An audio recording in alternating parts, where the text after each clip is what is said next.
Hey guys, tonight we drift into a gentler world. A map made not of borders or battles, but of comfort. You're floating high above the planet, looking down at the soft glow of cities and the quiet sweep of seas. You see where lights cluster and where dark forests breathe. You trace invisible lines, those that divide nations and those that connect lives. The air smells faintly of wood smoke and rain, and the wind hums like a lullaby.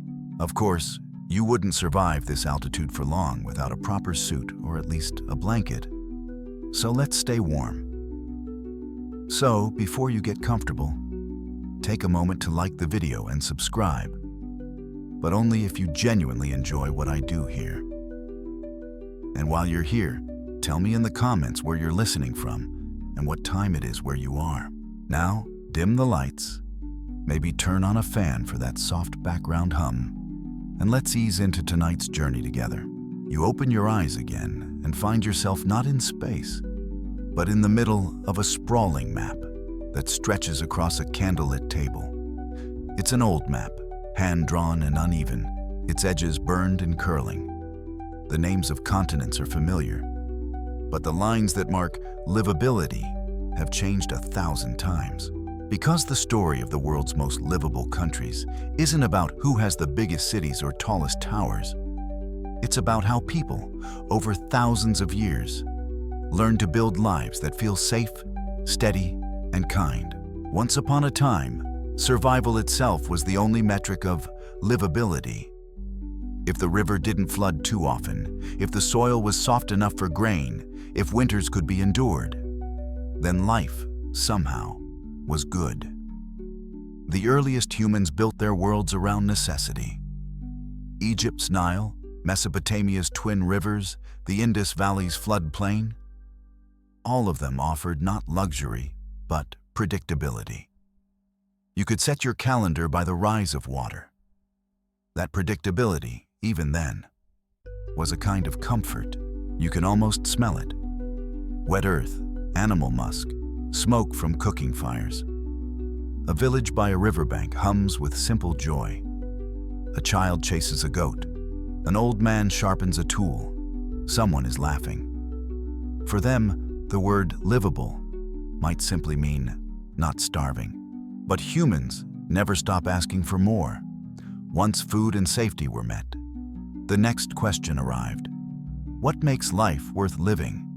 And from that question grew an invisible ladder that civilizations have been climbing ever since. Your first verified fact tonight. The concept of measuring quality of life isn't modern at all. Ancient philosophers in Greece and China debated it long before economists turned it into statistics. Aristotle spoke of eudaimonia, a kind of flourishing happiness achieved through balance and virtue.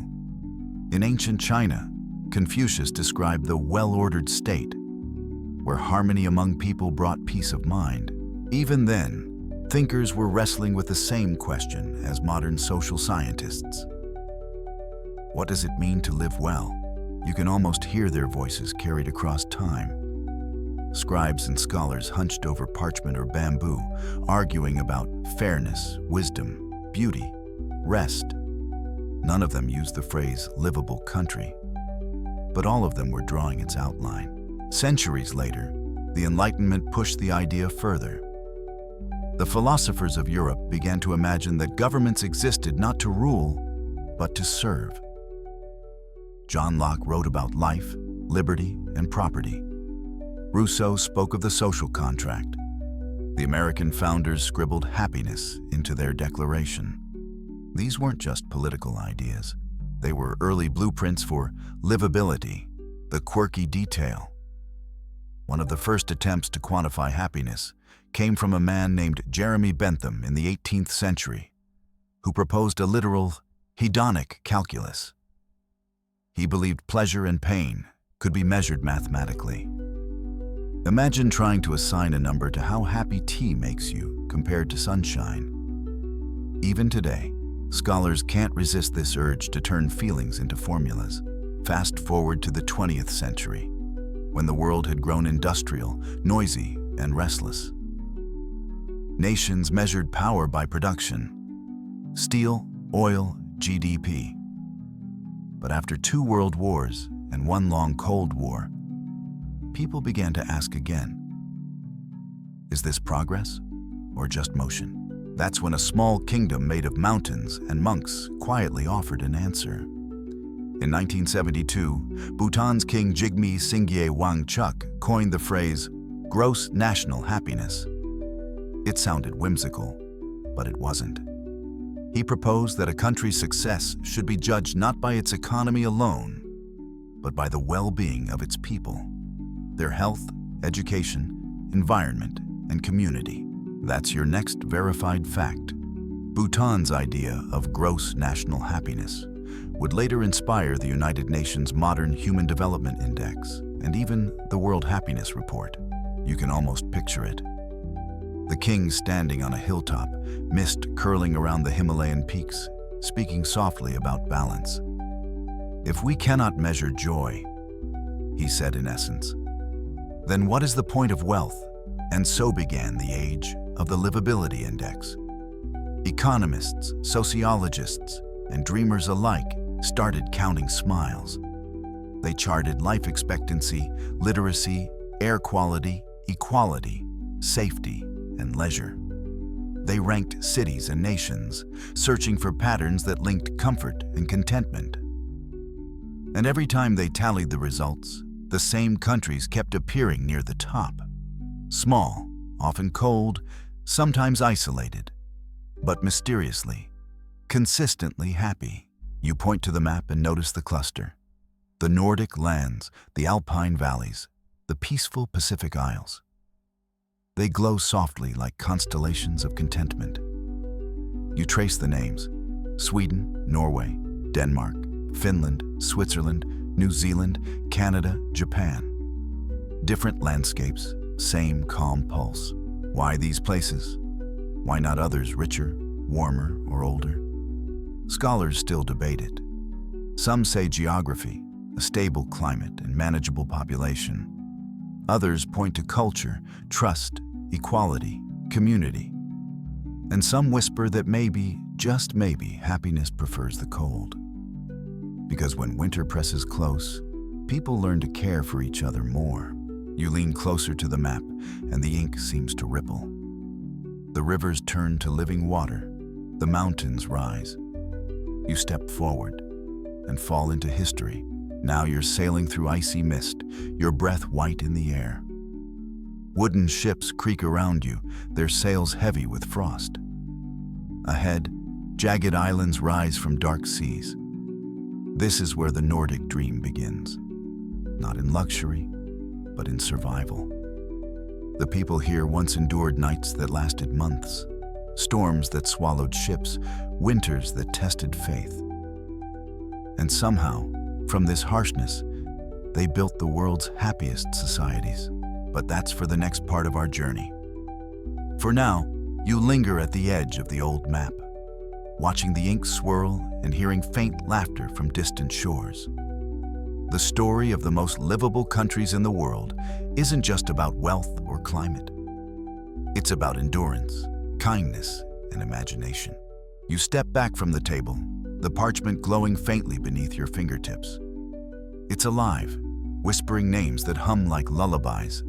Stockholm, Oslo, Copenhagen, Helsinki, Zurich, Wellington, Montreal, Tokyo. Each one a chapter waiting to unfold. You feel the pull of the north calling first. The scent of pine, the sound of snow under boots, the glow of fire through frosted windows. That's where we'll go next, tracing the frozen origins of the modern dream of comfort. The candle flickers, the map fades. You're left in darkness, warm and curious. The air is cold enough to bite your nose. A low mist rolls in from a black sea, and the faint clang of iron rings out somewhere beyond the fog. You can smell salt and smoke, hear the rasp of a whetstone, the soft hum of waves against wood. You're standing on the deck of a Viking ship, its dragon-headed prow slicing through the dawn. The northern world stretches before you, wild, gray, endless. The wind tastes like iron and pine. You can see your breath rise and vanish into the morning. Behind you, men and women move with quiet rhythm, their faces carved by wind and time. There's laughter here too, not cruel but determined. The sound of people who have long made peace with hardship. You wouldn't last a day in this world without layers of fur and a steady hand with an axe. But that's exactly what makes this story so unlikely. Because somehow, out of this unforgiving landscape of fjords and frost, the seeds of some of the world's most peaceful, prosperous, and livable societies would someday grow. The Nordic dream, the one you know from glossy photos of snow-dusted cabins and smiling faces, begins here, in a place where surviving winter was once a heroic act. You can almost see it unfold. 1,000 years ago, these same waters carried raiders and traders across the North Atlantic. The Vikings, famously fierce, yes, but also practical and poetic, knew that life in the North demanded more cooperation than conquest. Even in their roughest villages, they practiced early forms of democracy. That's your verified historical fact. In the 10th century, Iceland founded the Althing, one of the world's oldest parliaments, where free men gathered annually to settle disputes and make laws. Long before kings and constitutions, the seeds of collective governance were taking root in these cold, hard soils. You imagine the gathering. Hundreds of people on a green plain, tents pitched in neat rows, the air alive with debate. They argue fiercely, but when the meeting ends, they share food, stories, and songs by the fire. It's politics born from survival. Because when the weather turns deadly, compromise isn't virtue, it's necessity. That's the strange paradox of the North. Harshness breeds empathy. When every storm could kill you, you learn that trust isn't optional. It's the only currency that lasts. You can feel that legacy even now, echoing across 1,000 years. The modern Nordic countries, Sweden, Norway, Denmark, Finland, and Iceland, still run on that same quiet understanding. That individual freedom can only thrive when balanced by collective care. But this balance didn't appear overnight. You step off the ship and walk inland through forests of silver birch and moss. Centuries pass in a blur. The Viking longhouses fade into timber cottages. Iron helmets give way to wool caps. The North slowly shifts from an age of raids to an age of reform. In the 1500s, the Lutheran Reformation sweeps through Scandinavia, bringing with it an emphasis on literacy and equality before God. Every child must learn to read the Bible. So schools spread. By the 1800s, even the smallest villages have teachers. That's another verified fact. By the late 19th century, literacy rates in the Nordic countries were among the highest in the world, centuries before mass education became global. You pause by a window of a simple wooden house. Inside, a family sits by a fire. The father mends a net, the mother spins wool, the children read aloud. Their home is humble, but warm. The word they use for this feeling, contentment born of simplicity, will one day echo across the world. Hygge, lagom, sisu. Each language will find its own term for quiet balance. The quirky part? Historians still argue about where those words truly come from. Hygge, some say, may have roots in Old Norse meaning to comfort or to embrace. Others claim it's borrowed from Old Germanic words for mind and soul. The meanings twist and melt through time, but the feeling remains constant. A kind of armor against the dark. You step back outside. Snow begins to fall, soft and silent. You can see light spilling from windows across the valley. Each house a small island of warmth. It's easy to imagine that this is how the Nordic countries learned to value equality. Because in a land where winter kills without discrimination, survival demands fairness. And fairness becomes culture. By the 20th century, that ancient habit of cooperation evolves into something extraordinary: the modern welfare state. Governments here decide that every citizen deserves education, healthcare, housing, and dignity. The result is a quiet revolution, not of fire, but of kindness. You walk now through a 1950s Stockholm street, where post-war optimism glows behind every frosted window. Children in red mittens play by snowbanks. A tram bell rings softly. The world is rebuilding, and here in the north, the blueprint looks different. Sweden, Denmark, and Norway are not chasing empires or weapons. They're chasing stability. Your verified historical detail. Sweden, during the 20th century, pioneered one of the most comprehensive social welfare systems on earth. Healthcare, paid leave, pensions, free education, all funded by high but widely accepted taxes. The system, imperfect but enduring, became the model that others would study for decades. You walk through those streets, and you can feel the philosophy in the air. The belief that life should be balanced, not optimized. That the point of wealth is to reduce worry, not to amplify it. But scholars still debate why it worked here when it failed elsewhere. Some point to small, homogeneous populations, others to centuries of trust built in tight-knit communities. And yet, even as immigration and globalization have changed the region, the core ideal, trust first, has held strong. You pass a park bench where an old man and a young woman share a thermos of coffee. Their breath rises in twin clouds as they talk quietly about something you can't hear. They could be family or strangers. It doesn't matter. In much of Scandinavia, people leave strollers outside cafes, their babies sleeping safely within, not out of negligence, but out of trust. You feel the pull of that trust like gravity. It's not loud, not boastful, but constant. The North's secret isn't wealth or weather. It's a collective promise kept across generations. We'll take care of each other. But there's another side to the story. Quieter, harder to measure. Not everything is as peaceful as the photos suggest. In long winters, loneliness can settle in like snow. The same independence that breeds self-sufficiency can sometimes freeze into isolation. Modern Scandinavia wrestles with this paradox still. The price of perfection may be silence. You wander through the streets at twilight, when the world turns blue and the lamps begin to glow. In every window, you see a candle, flickering softly. A centuries-old tradition meant to guide travelers home through darkness.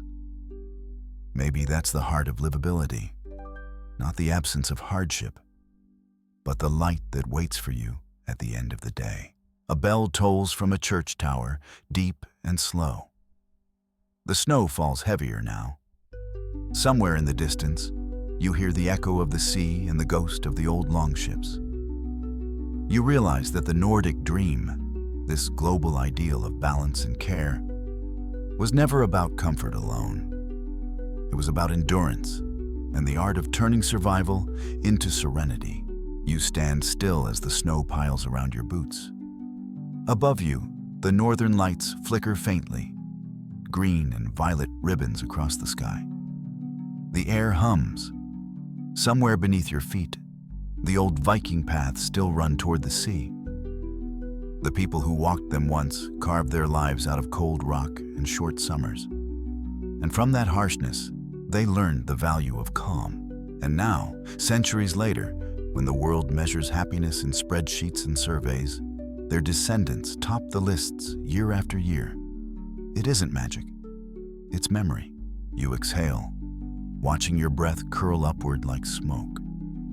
And the thought drifts through you like wind over ice. Maybe happiness isn't found in escape from the storm, but in learning how to live through it together.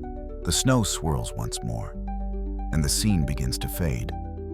The sea, the houses, the candles, the soft hum of language you don't quite understand. Somewhere, someone is still speaking of fairness, still lighting the windows, still walking home through the snow. You take one last look at the horizon, at the lights of the northern towns glowing through the fog. The map of comfort you saw earlier begins to shimmer again in your mind's eye. And you notice the ink spreading southward now, tracing a new name, a country built not on legend, but on balance. Sweden. The snow thins, the wind softens, and when you open your eyes again, you're standing beside a calm gray lake. The water is still enough to mirror the sky, and the air smells faintly of pine and iron. Birch trees tremble along the shore, their bark pale as parchment. Somewhere nearby, a bell chimes. The sound clean and clear, like glass struck by light. You're in Sweden now. Not the Sweden of postcards and tourist brochures, but the living, breathing one. The quiet rhythm beneath the polished surface. The sun hovers low on the horizon, refusing to rise or set completely. And the whole landscape glows with a kind of permanent dawn. A ferry horn calls across the water, and you see the city of Stockholm unfolding ahead, a scatter of islands connected by bridges and calm. Church spires pierce the fog, trams hum along cobblestone streets. It feels orderly, almost too orderly, as if the world itself has been ironed. And yet, beneath the symmetry, there's warmth. The faint glow of candles in every window, the promise of cinnamon and cardamom from unseen kitchens. Sweden, you realize, isn't loud about its livability. It doesn't advertise happiness, it designs it. You walk through Gamla Stan, the old town, where the stones are older than memory. Narrow alleys twist between mustard-colored buildings, their windows reflecting the pale winter sun. You can hear the click of bicycle wheels, the faint laughter of school children in knitted hats. For centuries, this small northern kingdom has quietly shaped the world's idea of what a good society might look like. But to understand why, you have to go back. To a time before IKEA, before Spotify, before any of the cheerful exports that now define Swedishness. 1,000 years ago, this was a land of farmers and fishers, dotted with wooden churches and long winters. Survival depended on discipline and cooperation. Even then, you can see the early outlines of something distinctly Swedish. An instinct to balance freedom with fairness, your verified historical fact. In 1766, Sweden became the first country in the world to adopt a Freedom of the Press Act, guaranteeing public access to government documents. It's one of the earliest roots of the transparency and trust that would later define Swedish life. You stand in an 8th century print shop, the air thick with ink and candle smoke. A man in a linen shirt sets metal letters one by one into a frame, the press squealing softly as it turns. These are not the words of kings, but of citizens, the start of a quiet revolution in accountability. The quirky side of that same story. One of the first documents Swedes used their new freedom to read was a list of government wine expenses. It turned out officials were quite fond of expensive French vintages, and the resulting scandal nearly caused a riot. Transparency, it seems, was intoxicating in more ways than one. You step back outside, smiling. Around you, the centuries begin to blend. The industrial age rises and fades. Steamships whistle along the archipelago. By the early 1900s, Sweden is no longer poor, but not yet rich. Its people, practical as ever, choose reform over revolution. Labor unions and business leaders sit down, not to fight, but to compromise. Out of that unlikely peace comes a new social contract, one that still defines Swedish life today. The folkhemmet, the people's home. You walk through a quiet street in the 1930s. when the idea was still young. Posters hang in shop windows showing tidy houses and smiling families. The government promises health, housing, and dignity for all, not as charity, but as a shared foundation. It's not utopia, but it's close enough to feel real, and it works. Over the next decades, Sweden builds one of the most comprehensive welfare systems on Earth. Cradle to grave, the state supports its citizens. Childcare, education, healthcare, pensions. Taxes are high, yes, but so is trust. You pause at a small cafe. Inside, the room glows amber with candlelight. A group of friends sit by the window, their hands curled around mugs of coffee. The conversation is gentle, rhythmic, punctuated by soft laughter. This is fika, not just coffee, but a ritual. You sit with them for a while, tasting cinnamon and peace. Fika means taking time to pause, to connect, to remember that efficiency isn't everything. Offices here schedule it into their days like meetings. Some historians argue that fika is one of Sweden's greatest social inventions, a small daily rebellion against haste. The wind outside rattles the glass. You notice how everything in this culture seems tuned toward moderation, like an orchestra playing at just the right volume. Even the word that defines Swedish philosophy, lagom, means not too much, not too little. Enough. No one can quite trace where lagom began. Some scholars say it comes from old Viking drinking traditions. The idea that each person should take just enough from the shared cup so there's plenty for everyone. Whether true or not, the image fits perfectly. An ancient toast passed down as a modern mantra. You stroll out into the night, and the snow has begun again, soft as ash. The street lights glow like pearls, reflected in puddles of melting ice. Sweden's design sense seems to come from this exact scene. Clean, functional, but never cold. The same principles that guide their furniture guide their society. Simplicity, equality, balance. Your next verified fact. Between the 1950s and 1980s, Swedish architects and urban planners built entire communities around these values, integrating green space, schools, and public transport into what they called folk park or people's parks. They weren't designing luxury, they were designing belonging. You walk through one of those parks now. Even at night, it feels safe. A mother pushes a stroller past a man walking his dog. Street lamps line the paths like breadcrumbs. It's not grand, not flashy, just enough. Lagom. And yet, as with every ideal, cracks appear. By the 1990s, Sweden faces economic strain and questions of identity. The world outside grows louder, faster, more competitive. Some critics say lagom has turned into complacency, a fear of ambition. Others whisper that the very equality Sweden cherishes has become an expectation too heavy to bear. But even those doubts feel gentle. The country debates itself calmly, reforms quietly, adapts gracefully. It's as if the culture itself refuses drama. You find yourself in a modern Stockholm apartment now. Minimalist, pale wood, warm light. A small shelf holds books on design and philosophy. On the table, a single candle burns beside a vase of wilting tulips. Through the window, you can see the city's lights shimmering on the water. You realize that Swedish livability isn't about luxury, it's about rhythm. The measured pace between solitude and society, work and rest, silence and song. It's a dance that's lasted centuries, choreographed by geography, history, and something deeper. A belief that happiness, like coffee, is best shared in moderation. The quirky truth?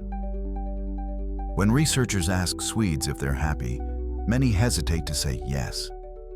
Not because they aren't, but because saying it outright feels boastful. Contentment here is quiet, almost sacred, something you protect by not bragging about it. You walk back outside. The lake you saw earlier has frozen over now, smooth and silent. A child skates in slow circles, bundled in layers of wool. His laughter echoes softly across the ice. In the distance, someone lights fireworks, their brief gold sparks fading into the gray sky. You can feel it, the calm pulse of a nation that has turned modesty into magic. Sweden's secret isn't the absence of hardship.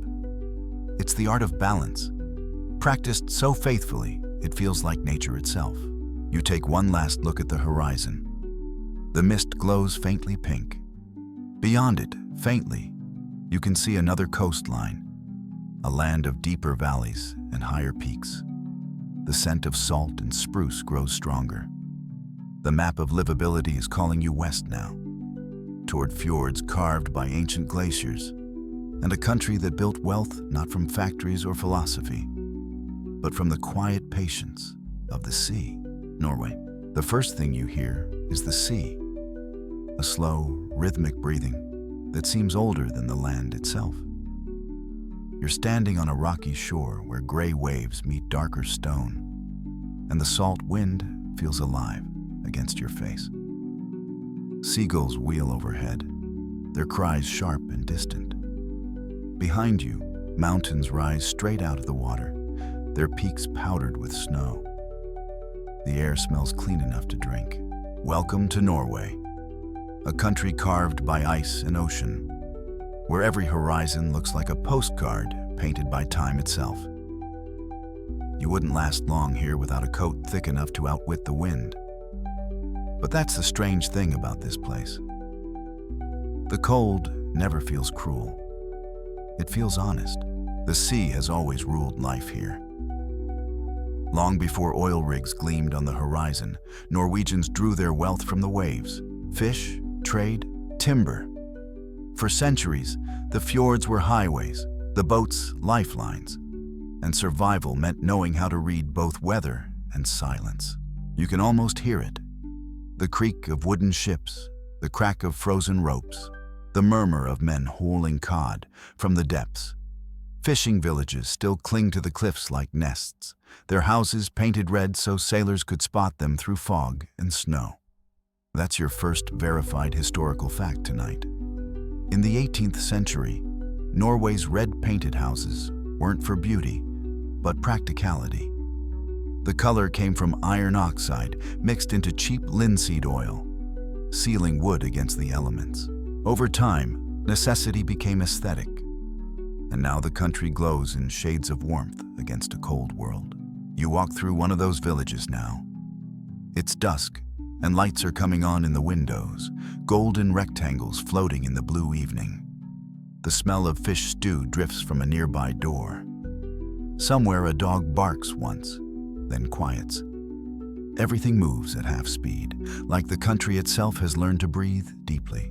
Norway wasn't always so serene.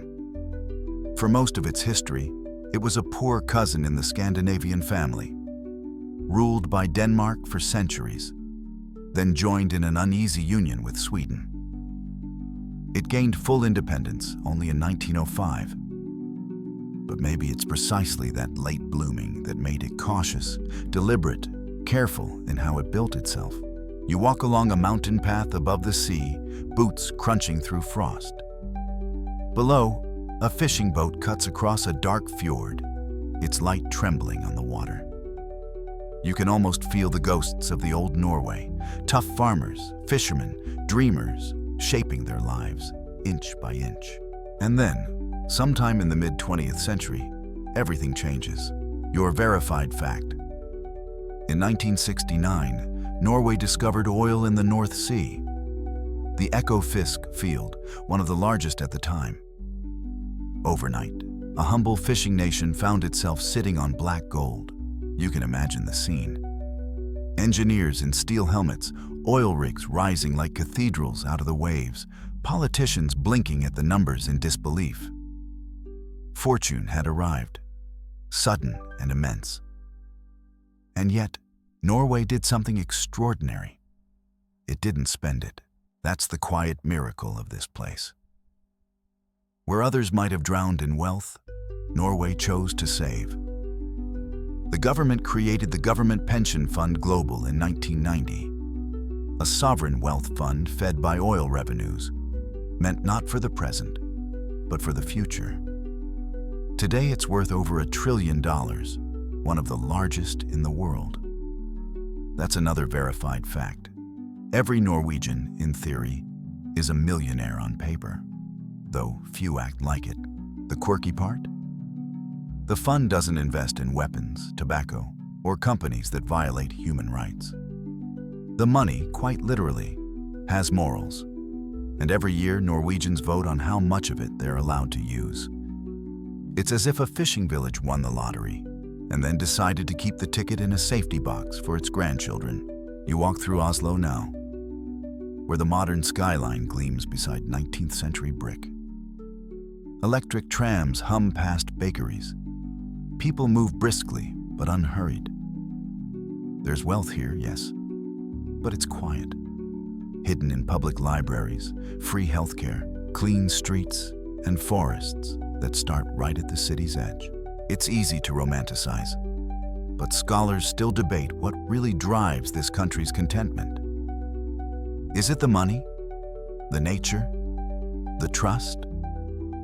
Maybe it's all of it braided together. A national rhythm built from moderation, patience, and proximity to wildness. You board a train heading north. It climbs steadily through valleys carved by glaciers. Outside the window, the landscape shifts from pine to tundra. You pass small wooden cabins with smoke curling from chimneys. No fences, just open land. Halfway up the mountain, the train stops at a station no larger than a cottage. You step out into silence so deep it feels alive. The sky above is gray and low, the kind of gray that makes colors sing. The red of a scarf, the yellow of a lighted window. Here, you understand something fundamental about Norway. Its comfort doesn't come from escaping nature, but from coexisting with it. The Norwegians even have a word for this: friluftsliv, open-air life.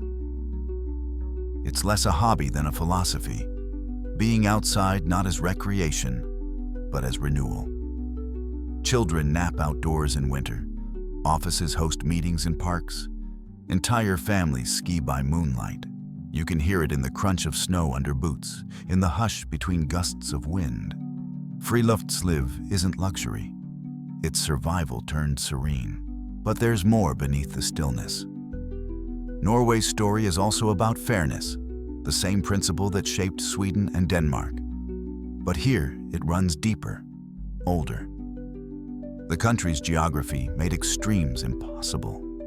In a land of cliffs and cold, no one could hoard too much. The old village councils, the ting, governed by consensus, not power. That habit of agreement lingers in every law and conversation. You wander into a small mountain town. The local shopkeeper greets you with a nod and leaves the counter unattended as he steps outside to help a neighbor load firewood. There's an unspoken understanding here. Everyone helps. Because someday, everyone will need help. The quirky uncertainty? Even scholars can't decide whether Norway's famous trust is cause or effect. Do people trust because society works? Or does society work because people trust? Either way, it's the invisible glue that holds the whole northern miracle together. Night comes early. You walk back toward the sea, where the water glimmers under the aurora. The northern lights ripple across the sky like silk in a slow breeze. You stand on a cliff, breath steaming, heart quiet. In the distance, a single lighthouse flashes rhythmically. 1, 2, 3. Then darkens again. That's Norway in a single image. Light balanced perfectly against darkness. Comfort against cold. Wealth against restraint. You think of the oil under the sea, the money sleeping in the fund, the candles burning in cabin windows. The country seems to whisper the same word over and over. Balance. Somewhere far below, in one of those glowing homes, a family gathers around a dinner table. There's laughter, the clink of cutlery, a faint hum of conversation. Outside, snow drifts against the glass. No one rushes, no one shouts. The whole scene feels like a heartbeat slowed by wisdom. You realize that livability here isn't measured in skyscrapers or salaries. It's measured in stillness, in how well a country has learned to listen to its own silence. The wind shifts, carrying the scent of pine and salt. The sea glows faintly green under the aurora. You feel a tug westward again, across invisible borders, toward another northern land where candles flicker and bicycles outnumber cars. Denmark waits, glowing on the horizon like a hearth in the fog. The ferry slides through the fog like a ghost, leaving only ripples and the faint smell of salt behind. When the mist lifts, Denmark appears, not with the dramatic cliffs of Norway or the forests of Sweden, but as something humbler, softer. The land is low and green, stitched together by canals and windmills. Cows graze in meadows that look as though they've been combed. Villages rise gently from the horizon, whitewashed houses, red roofs, neat hedges. You disembark in Copenhagen, where cobblestones gleam after rain. The air smells faintly of coffee, pastry, and seaweed. Bicycles glide by in perfect choreography. Men in suits, women in coats, children bundled in tiny helmets, all moving in quiet unison. The rhythm of the city is neither hurried nor lazy. It just is. You hear the bells of City Hall, distant and calm. Somewhere, music drifts through an open window, jazz, slow and warm. You wouldn't survive a Danish winter without a good wool scarf and a certain stoic cheer. But that's the secret. This country has found a way to turn endurance into coziness. You walk through Nyhavn, the old harbor lined with colorful buildings that lean slightly from age. Boats bob on the water, their ropes creaking gently. A man sells roasted almonds from a cart, and the air smells like sugar and smoke. Every cafe window glows with candlelight, and you notice something curious. Nearly every table has a candle, even in daylight. The flame is small but unwavering, a reminder that warmth doesn't have to be extravagant. That, you learn, is the heart of the Danish idea of hygge, a word that has no perfect translation but somehow explains everything. It's warmth in the cold, comfort in simplicity, light in the dark. It's why Danes top every list of world happiness, even though their winters are long, their taxes high, and their weather often gray. Your first verified historical fact: Denmark, consistently ranked among the top 3 countries on the United Nations World Happiness Report since 2012, built its sense of contentment not on wealth, but on equality and community. Studies show that Danes trust each other more than almost any other population on Earth. Around 75% say they believe most people can be trusted. You walk into a narrow side street where the rain has stopped, but the cobblestones still shine. 2 elderly men sit outside a cafe under a heater, wrapped in blankets, sipping coffee. They speak softly, smiling now and then, unhurried. The scene feels like the physical embodiment of hygge. Fragile, fleeting, but perfect. It's strange to think that such serenity was built atop centuries of storms. Denmark was once a maritime empire. In the 17th century, it controlled Iceland, Greenland, Norway, and even chunks of India and the Caribbean. But as wars and revolutions reshaped Europe, Denmark's reach shrank until it was little more than a peninsula and a scattering of islands. Most nations would have turned bitter. Denmark turned inward. Out of loss came humility, and out of humility came peace. By the 19th century, Denmark reinvented itself as a nation of farmers, craftsmen, and teachers. A society that valued stability over ambition. That's the second verified fact. In 1814, Denmark made education compulsory for all children, one of the earliest countries in the world to do so. The result was a literate, cohesive population, an invisible foundation for the equality that would come later. You wander into a rural town now, where the air smells of soil and hay. The houses are small, their gardens full of apple trees and laundry lines. You can almost hear the echo of a farmer's song across the fields, steady and content. There's something deeply democratic about the landscape itself. No mountains, no hierarchies, just gentle flatness stretching toward the sea. When industrialization arrived in the 19th century, Denmark chose cooperation over competition. Farmers formed cooperatives to share costs. Workers formed unions to negotiate fairly. By the early 20th century, the Danish model of labor relations, based on compromise between employers and workers, became a cornerstone of modern democracy. And here's a quirky historical note. In 1933, during the Great Depression, Danish leaders from both left and right met at a farmhouse in Kanslergade, Copenhagen, and hashed out a national deal over coffee and cigars. The Kanslergade Agreement protected jobs, stabilized wages, and laid the groundwork for the modern welfare system, all decided in one long night of polite argument. Only in Denmark could crisis management look like a dinner party. You return to the city. The streets are quiet again, damp with evening mist. A tram glides past, its lights reflected in puddles. You stop at a bakery window where rows of pastries, Kannelsnegl, Wienerbrød, Spandauer, sit under golden light. Inside, a woman hums softly as she sprinkles sugar on dough.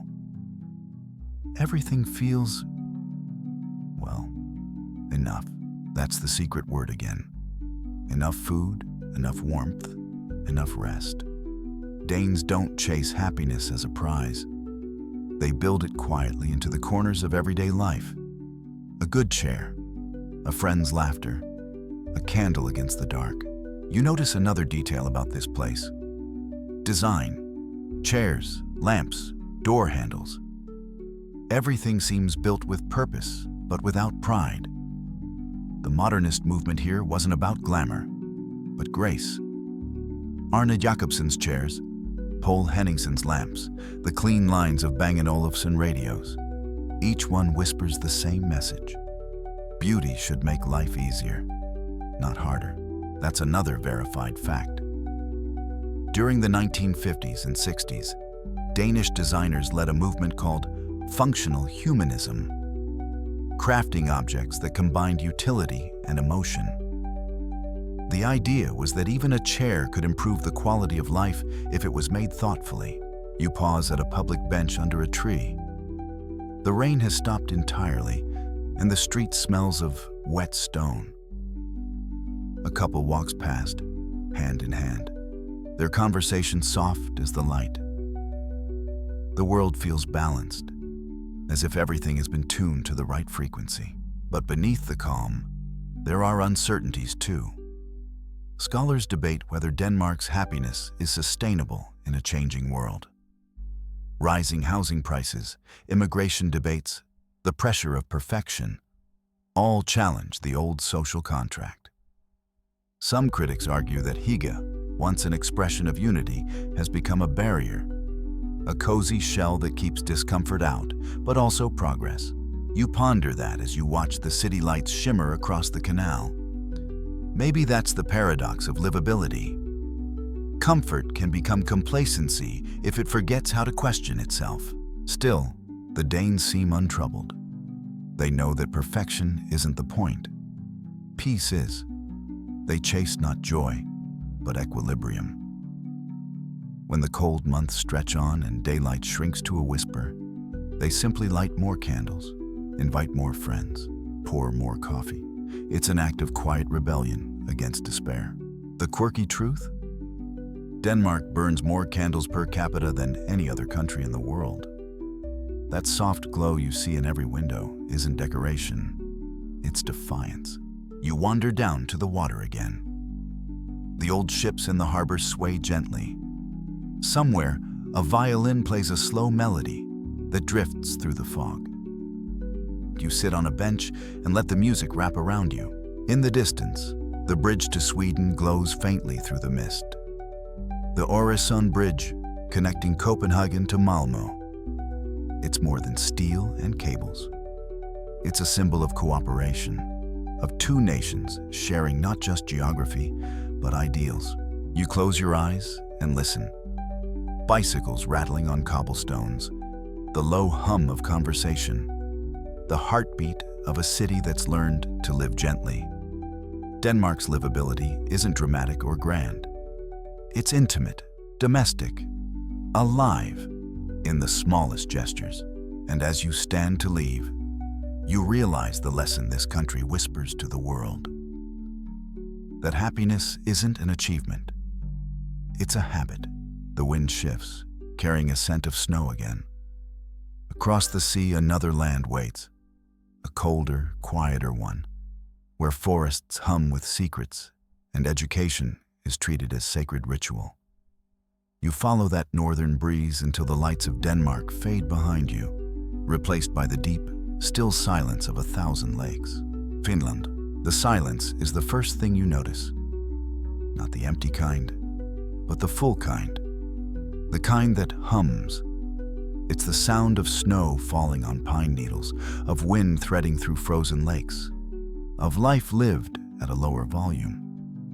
You're standing at the edge of a forest that seems to stretch forever, its trunks straight and tall like cathedral pillars. The air is crisp enough to sting your throat, but it feels clean, like drinking light. This is Finland, the country that teaches the world that quiet isn't absence, but presence.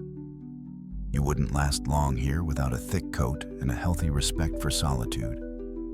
But if you listen closely, you'll start to hear what makes it the most livable of all. A faint crunch of footsteps breaks the stillness. A child trudges through the snow toward a small wooden schoolhouse, a bright red dot in a white world. Smoke curls lazily from its chimney. Inside, you can hear laughter, not the harsh, hurried kind, but the easy laughter of children who know they're safe. That's your first clue. Finland's happiness doesn't roar, it whispers. Your verified historical fact tonight. For the past 6 years straight, Finland has ranked #1 on the World Happiness Report. Not because of weather, it's dark for half the year, or wealth, it's modest compared to others, but because of something harder to measure: trust, balance, and the belief that education and equality are not luxuries, but birthrights. You step closer to the school. Inside, the teacher sits on the floor with the children, reading aloud from a storybook. There are no uniforms, no raised voices, no gold stars or punishments. Just warmth and curiosity. That's another fact. Finland's education system is world-renowned for being both effective and humane. Homework is minimal, playtime is plentiful, and standardized testing is rare.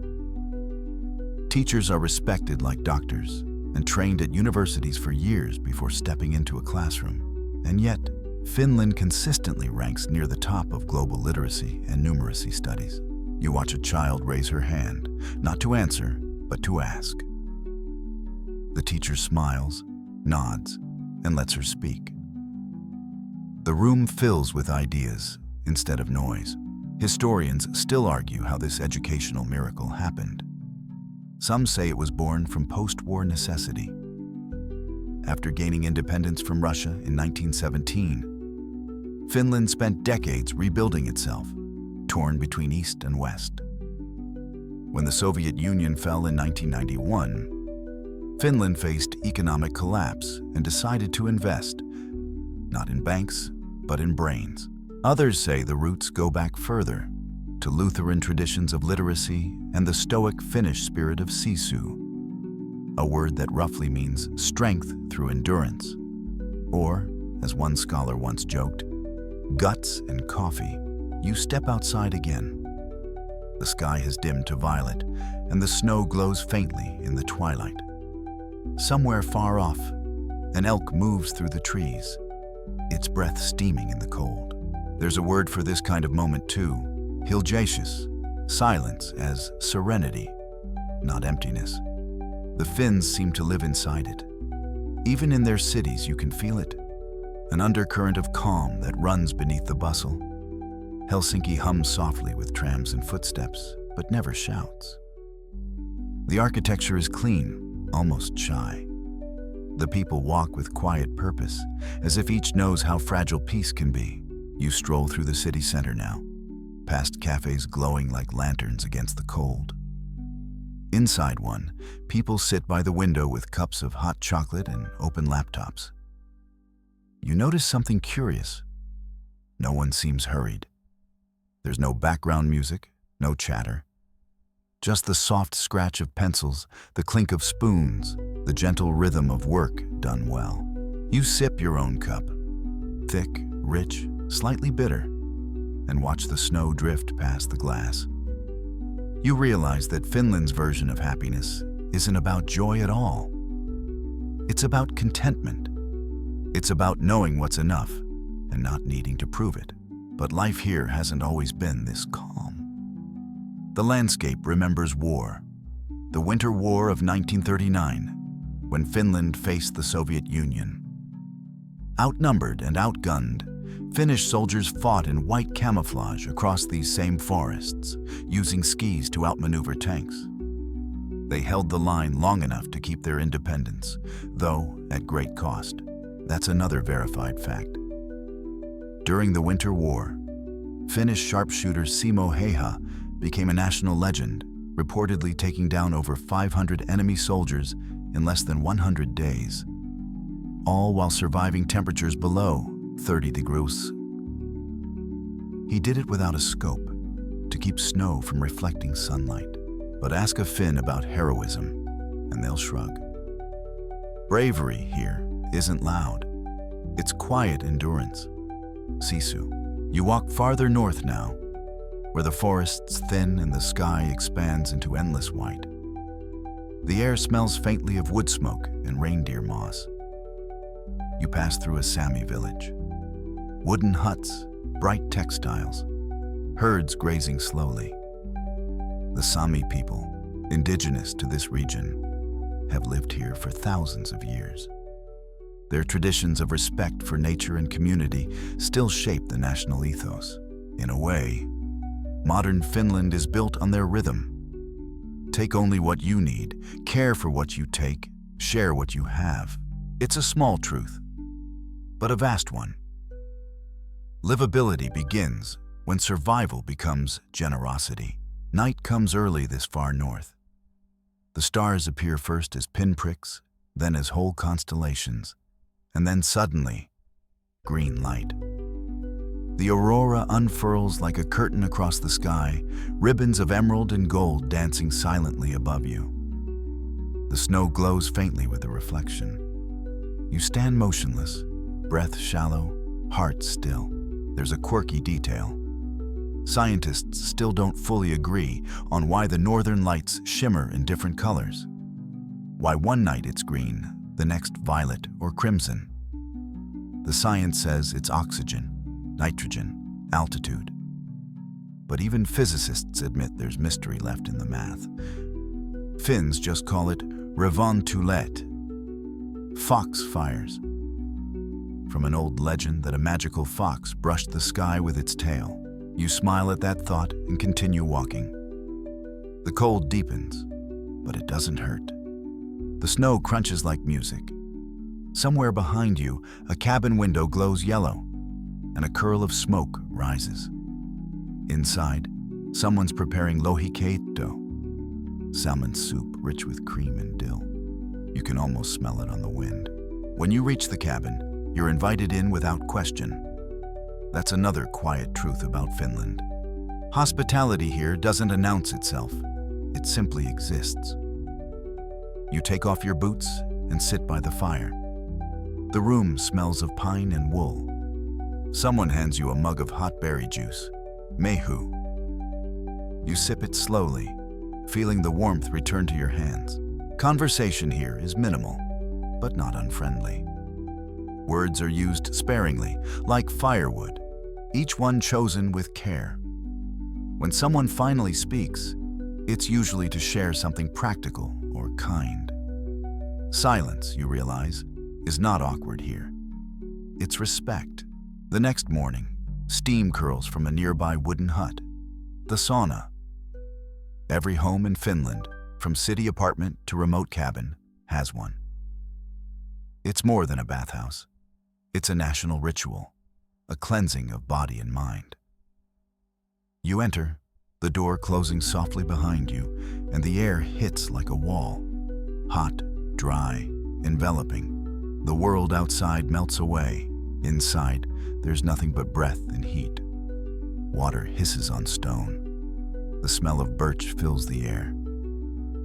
You sit in silence, sweat dripping, and understand why the Finns consider this their true parliament, their real church. In the sauna, everyone is equal. Prime minister or farmer, scholar or student, stripped down to humanity and steam. When you step back into the snow, the cold hits your skin like rebirth. The air feels sharper, the world cleaner.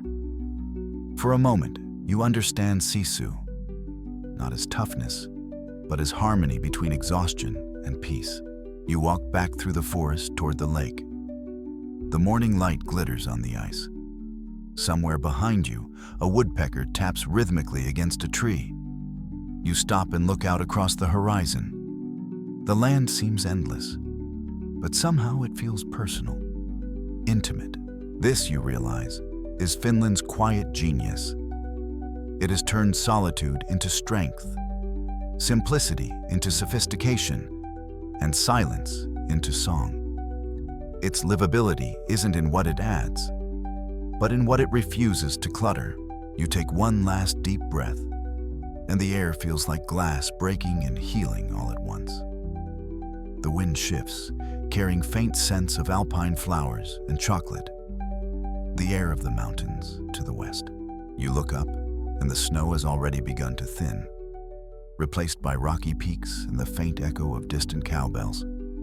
The next chapter of comfort awaits in a country where precision is passion, and neutrality is an art form. Switzerland. The snow beneath your boots turns to gravel, and the air sharpens with altitude. You hear the low chime of bells before you see them, cowbells echoing softly from a distant slope. The horizon lifts, folding into peaks that pierce the sky like white knives. You've entered the Alps now, where the clouds drift so close you could almost brush them with your hand. Below, a valley opens like a green pocket stitched between mountains. Tiny villages gleam in the distance, their rooftops tidy, their windows edged with geraniums. A train slides soundlessly through the landscape, glinting silver under the morning sun. Everything looks so precise it could have been assembled by watchmakers. Welcome to Switzerland, a land where punctuality is poetry and perfection feels effortless. You take the next train down, the kind that glides rather than moves. Inside, it smells of coffee, leather, and quiet. You sit by the window as the scenery shifts from snowfields to meadows to sparkling lakes. Each farmhouse, each hedge, each curve of road looks deliberate, as if someone polished the country overnight. You wouldn't last long here without a good pair of boots and an appreciation for rules. But that's the secret. Switzerland's comfort comes not from freedom alone, but from precision, an artful balance of independence and interdependence. Your first verified historical fact. In 1848, after centuries of cantonal rivalries, Switzerland adopted its modern constitution, a federal system that unified its 26 cantons under one democratic framework while preserving their local autonomy. That balance, unity without uniformity, became the blueprint for Swiss peace. You step out at a small station. The air smells faintly of hay and metal. Nearby, an elderly man in a wool vest checks his watch, nods, and smiles. The train leaves exactly on time. Of course it does. The Swiss obsession with punctuality is famous, but it isn't about control. It's about respect. To be on time here isn't just a habit. It's a courtesy, a promise that your presence matters enough to plan for.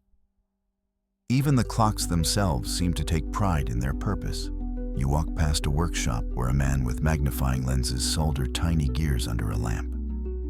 He doesn't look up. You could watch him for hours, his hands steady as seconds. This is the world that gave birth to precision itself. Your next verified fact. Switzerland's modern watch industry began in the 16th century, when John Calvin banned jewelry in Geneva as a symbol of vanity. Out-of-work jewelers turned to crafting timepieces instead. By the 18th century, Swiss watches had become the most accurate in the world. Out of restraint came perfection, a national pattern. But the Swiss pursuit of perfection extends beyond watches. It's in their chocolate, their trains, their diplomacy. Even their neutrality has the same careful craftsmanship. You wander now into Bern, the capital. A city that feels less like a seat of power and more like a well-kept secret. The streets wind along a turquoise river. Fountains spout water as clear as glass. Flags flutter from every balcony, but there's no noise, no chaos. Just balance. Switzerland's famous neutrality isn't passive. It's deliberate. For centuries, surrounded by empires and wars, the Swiss learned that survival meant diplomacy, not dominance. That's your next fact. Since 1815, Switzerland has remained officially neutral in all major wars. It hosted the founding of the Red Cross in 1863 and later became home to the League of Nations, then the United Nations offices in Geneva. You stroll along the lakeside promenade there, where diplomats and joggers share the same path. The flags of the world ripple in the breeze, and somewhere nearby, a fountain murmurs. The water seems to speak in several languages at once. That's another part of Switzerland's magic. Multilingual harmony. 4 national languages, German, French, Italian, and Romansh, coexist here without rivalry. You can cross from Zurich to Geneva and feel as if you've crossed countries, yet never borders. The trains run seamlessly. The rules stay the same. It's a soft kind of unity, like threads in a strong fabric. You pause at a cafe overlooking Lake Geneva. The water reflects the mountains, the sky, and a swan gliding so gracefully you suspect it rehearsed. You sip hot chocolate so smooth it feels like velvet. That's another fact. Swiss chocolate owes its texture to Conching, a technique invented by Rudolf Lindt in 1879. He accidentally left his chocolate mixer running for days, and the result was perfection. There's something almost symbolic about that accident. The Swiss way of life seems effortless, but beneath it lies centuries of patience and precision. Yet even perfection has its price. You stroll through Zurich now, its streets lined with banks and boutiques. The windows gleam like mirrors, the air smells faintly of wealth. But behind the symmetry, scholars whisper debates about identity. Can a society so polished still feel spontaneous? Can safety exist without risk? You step into the Bahnhofstrasse, one of the world's most expensive shopping streets, and watch as people move like clock hands, smooth, synchronized, predictable. It's peaceful, but perhaps a little too neat. Maybe that's the paradox of livability here. Comfort so complete, it starts to erase friction. Still, Switzerland knows its balance. For every bank, there's a mountain. For every luxury, a lake. The country's wealth is quiet, almost humble. The Swiss don't flaunt, they refine. You notice how every village, no matter how small, has a perfectly clean public fountain. People fill their bottles there without hesitation. Trust, once again, flows like water. You take a train into the Alps, heading toward Zermatt. The Matterhorn rises ahead, sharp, impossible, half real. It looks like the peak of the world. As you climb higher, houses shrink to toys, rivers to threads of silver. Up here, life feels elemental. You stop in a small chalet perched on the slope, where the fire snaps in the hearth and the windows frame nothing but snow. The innkeeper greets you with the quiet efficiency of someone who's done this 1,000 times and still cares. You sit at a wooden table, the grain worn smooth, and taste fondue that smells faintly of wine and mountain grass. Outside, the wind howls, but inside, time slows. You can almost feel the clockwork heart of the country ticking beneath your feet. Your quirky detail. In some remote villages, local clocks used to run several minutes faster than official time, not out of error, but pride. They wanted to show they were more punctual than the rest of Switzerland. It's a charming absurdity, but also a perfect metaphor for a country that measures dignity in decimals. Night falls. The stars bloom above the peaks, clear and sharp. You step outside, breath fogging, boots crunching in snow. In the distance, you hear the faint whistle of another train, echoing like a lullaby through the valleys. You realize that Switzerland's livability isn't an accident of geography or wealth. It's an art form. It's the perfection of imperfection, the harmony of contradiction. A place where 4 languages sing together, where money serves order instead of ruling it, where neutrality itself has a heartbeat, but perhaps most of all, it's a place where peace feels engineered, not imagined. Every clock tick, every train whistle, every silent valley reminds you that happiness here isn't spontaneous. It's built, maintained, and cherished. You stand on the ridge and look down at the glowing towns below, each one a small island of light in a sea of dark. The snow drifts softly around you, and for a moment you think of all the people asleep beneath those rooftops. Safe, warm, untroubled. The wind carries a hint of something new. Music, laughter, the sound of a violin played in a cafe far below. You follow it down the valley, and as the train begins to move again, you feel the rhythm changing. The next land isn't about precision. It's about grace. The Alps will fade into rolling hills, and the air will fill with waltzes and the scent of pastries. You're heading east now, toward a country that lives as if life itself were an orchestra. Measured, elegant, but always human, Austria. The mountains remain, but they soften. The jagged edges of the Swiss peaks relax into round, green slopes. Meadows spread out like velvet carpets, dotted with wildflowers and tiny farmhouses painted in colors that seem to glow under the morning sun. You're gliding eastward now, following the sound of bells, church bells, not cowbells. And they ring with a kind of deliberate joy, as if the whole country has perfect pitch. The train slows as you cross into Austria. The border, like everything here, is polite. Just a subtle shift in the rhythm of the language, the curvature of the roofs, the way the coffee smells stronger. Outside the window, a sign flashes by. Willkommen in Österreich. You step off in Vienna. The air tastes faintly of sugar and history. The streets are wide, almost theatrical, lined with buildings that seem to have been carved to music. The cobblestones glimmer faintly from last night's rain. Somewhere nearby, a violin warms up, a few tentative notes that dissolve into silence. You wouldn't survive long here without an appreciation for elegance or patience.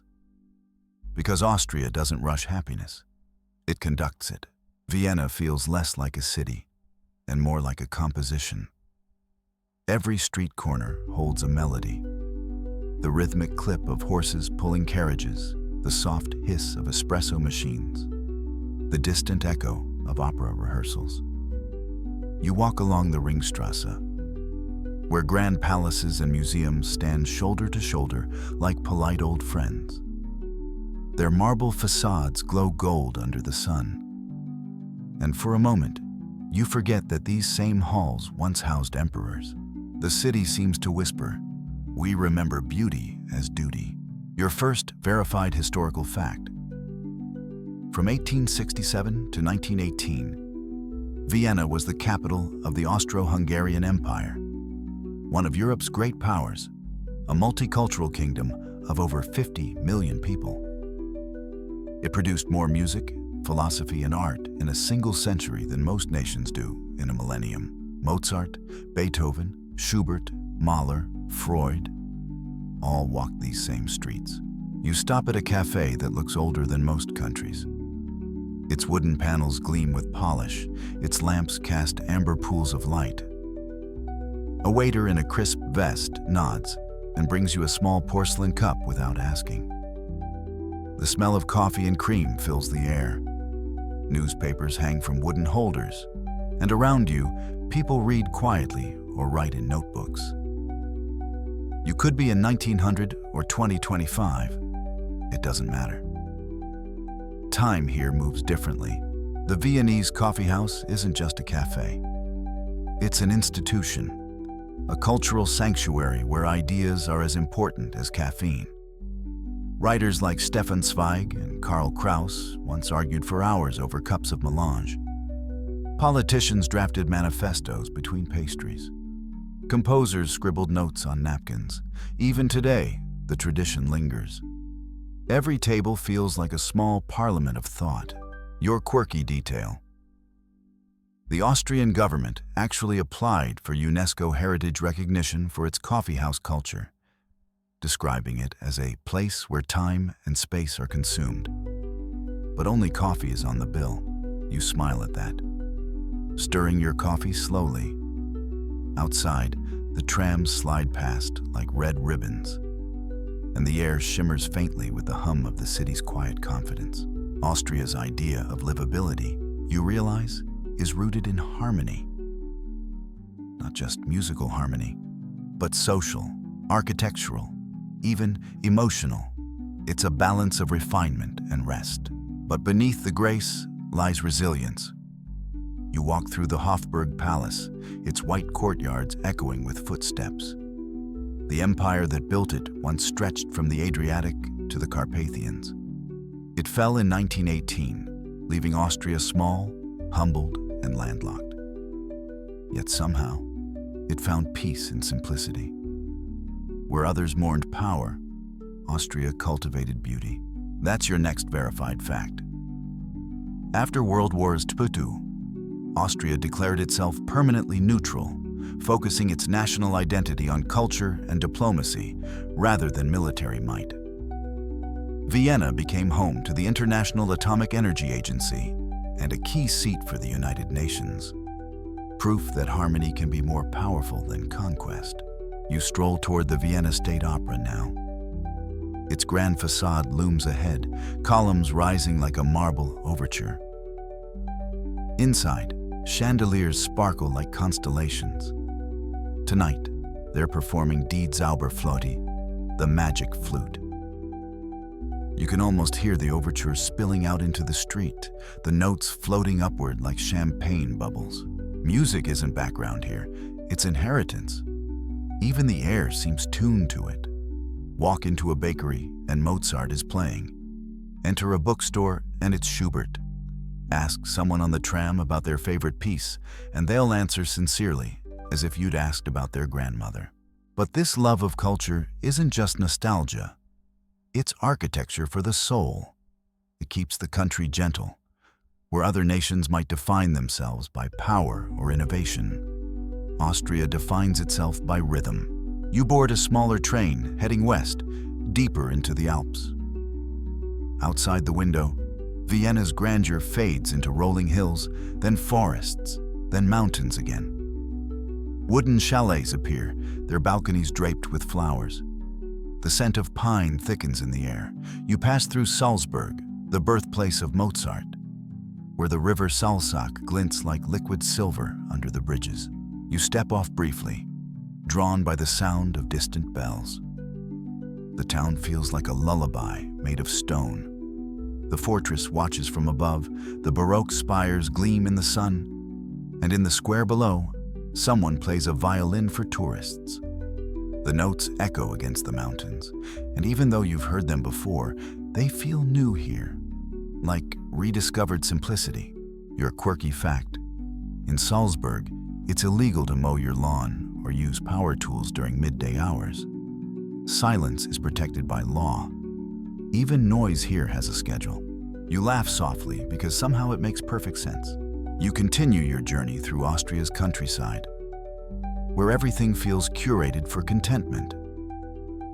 Villages are spaced just far enough apart to keep loneliness at bay, but leave room for quiet. Trains run on time, but no one seems hurried. The baker knows the teacher, who knows the doctor, who greets the postman by name. It's a small, circular world, but one that functions perfectly because it wants to. The Austrian word Gemütlichkeit comes to mind. It means more than comfort. It means belonging. A sense that everything and everyone is in its right place. At dusk, you stop in Hallstatt, a village so beautiful it looks fictional. Its pastel houses cling to the mountainside, reflected perfectly in the lake below. The water is so still that even the ducks seem cautious not to disturb it. You can smell wood smoke and hear the faint splash of oars. The entire scene feels like the embodiment of balance.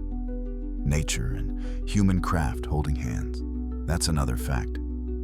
Hallstatt's history stretches back over 7,000 years, making it one of the oldest continuously inhabited settlements in Europe. Its salt mines once made it rich. Now, its peace makes it priceless. You sit on a bench by the lake, watching the light fade. Somewhere, a church bell tolls 6 times. The sound echoes off the cliffs and returns a few seconds later. Softer, like an answer. Austria's livability, you realize, is built on echoes, of empire, of art, of ideals carried forward rather than erased. Even its hardships have been orchestrated into grace.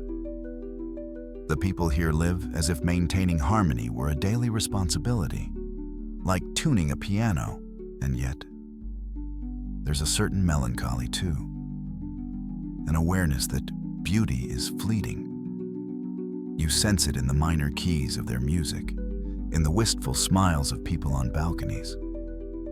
Perhaps that's what keeps it all so human. Night arrives gently.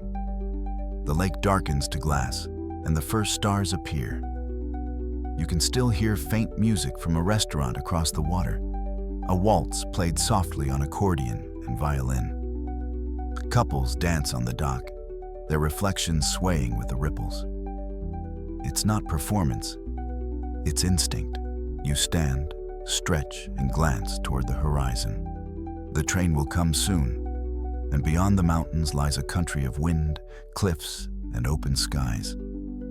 A place where harmony takes a wilder form. The air smells faintly of salt now, and the wind carries the cry of seabirds. You feel the pull of the Pacific. New Zealand awaits. The air changes before the land does. It grows saltier, softer, and touched with the distant cry of seabirds. You wake to the sound of wind and water moving together, a constant dialogue older than language. The sky feels enormous here, like it has more room to breathe. You're standing at the edge of the world, or at least it feels that way. Welcome to New Zealand, a country so far from everywhere else that maps once tucked it into the corner like an afterthought. But here, at the far end of the earth, livability takes on a new meaning. It's not comfort carved from wealth or order. It's balance born from distance, space, and a stubborn love of nature. You wouldn't last a week here without sunscreen, good boots, and a willingness to be humbled by scenery. Everything seems oversized, The mountains sharper, the air cleaner, the stars brighter. The Maori have a word for this vastness that also means connection. Wenua, both land and placenta. The earth here isn't backdrop, it's parent. You begin your journey on the South Island, near Queenstown, where peaks rise straight out of blue lakes. The wind smells of pine and cold stone. You hear laughter behind you, bungee jumpers, their shouts echoing off the cliffs. Even the thrill-seekers here seem serene, as if risk itself has learned good manners. Your first verified historical fact. New Zealand was one of the last major land masses on Earth to be settled by humans. Around the 13th century, when Polynesian navigators arrived in great canoes across the Pacific, guided by stars and ocean swells. These early settlers became the Maori, whose deep respect for the land would shape the country's soul forever. You can almost see it. Those double-hulled waka gliding through fog, paddles cutting silently into dark water. The explorers naming every mountain, every river, as if introducing themselves to old friends. They built villages, carved meeting houses, and created songs to honor the wind and the sea. For them, livable didn't mean easy. It meant sacred reciprocity. You walk through a Maori marae now, a communal courtyard lined with intricate carvings, each face watching, each pattern a story. The guide welcomes you with a smile that feels centuries old. Her voice is calm, melodic, the vowels rounded by history. She tells you the proverb, he tangata, he tangata, he tangata. It is people, it is people, it is people. That, you realize, is New Zealand's first rule of livability. Everything starts with respect. Centuries later, Europeans arrive, Dutch, then British, and the islands begin to change. The Treaty of Waitangi is signed in 1840 between Maori chiefs and the British Crown. It's meant to guarantee protection and partnership. But translations differ, and misunderstandings multiply. For decades, history here becomes a negotiation. Your second verified fact. The Waitangi Tribunal, established in 1975, still investigates these grievances today. It's one of the world's longest-running national reconciliations, blending modern law with indigenous ethics. The process itself has become part of New Zealand's identity. A slow but genuine attempt to balance past and present. You walk now through Wellington, the capital. The wind never seems to stop here. It races through narrow streets, whipping flags into song. The city clings to hillsides like something hand-built, determined. Cafes spill light onto cobblestones. Bookstores and art galleries hide in converted warehouses. There's a faint scent of coffee and seaweed. Everyone you pass seems quietly self-reliant, dressed for rain even when the sky is blue. That's part of the national character. Humility stitched to competence. Kiwis don't brag about livability, they just build it. You sit in a cafe near Cuba Street, watching the drizzle bead on the window. The barista hums along to a song playing softly, a voice that sounds like home and longing all at once. It's crowded house. Of course it is. The coffee's strong, the conversation minimal, the comfort unpretentious. A young couple nearby is planning their weekend. Hiking, kayaking, cooking for friends. No one mentions work. Life here doesn't orbit careers, it orbits daylight. That's your next fact. New Zealand's work-life balance consistently ranks among the best in the world.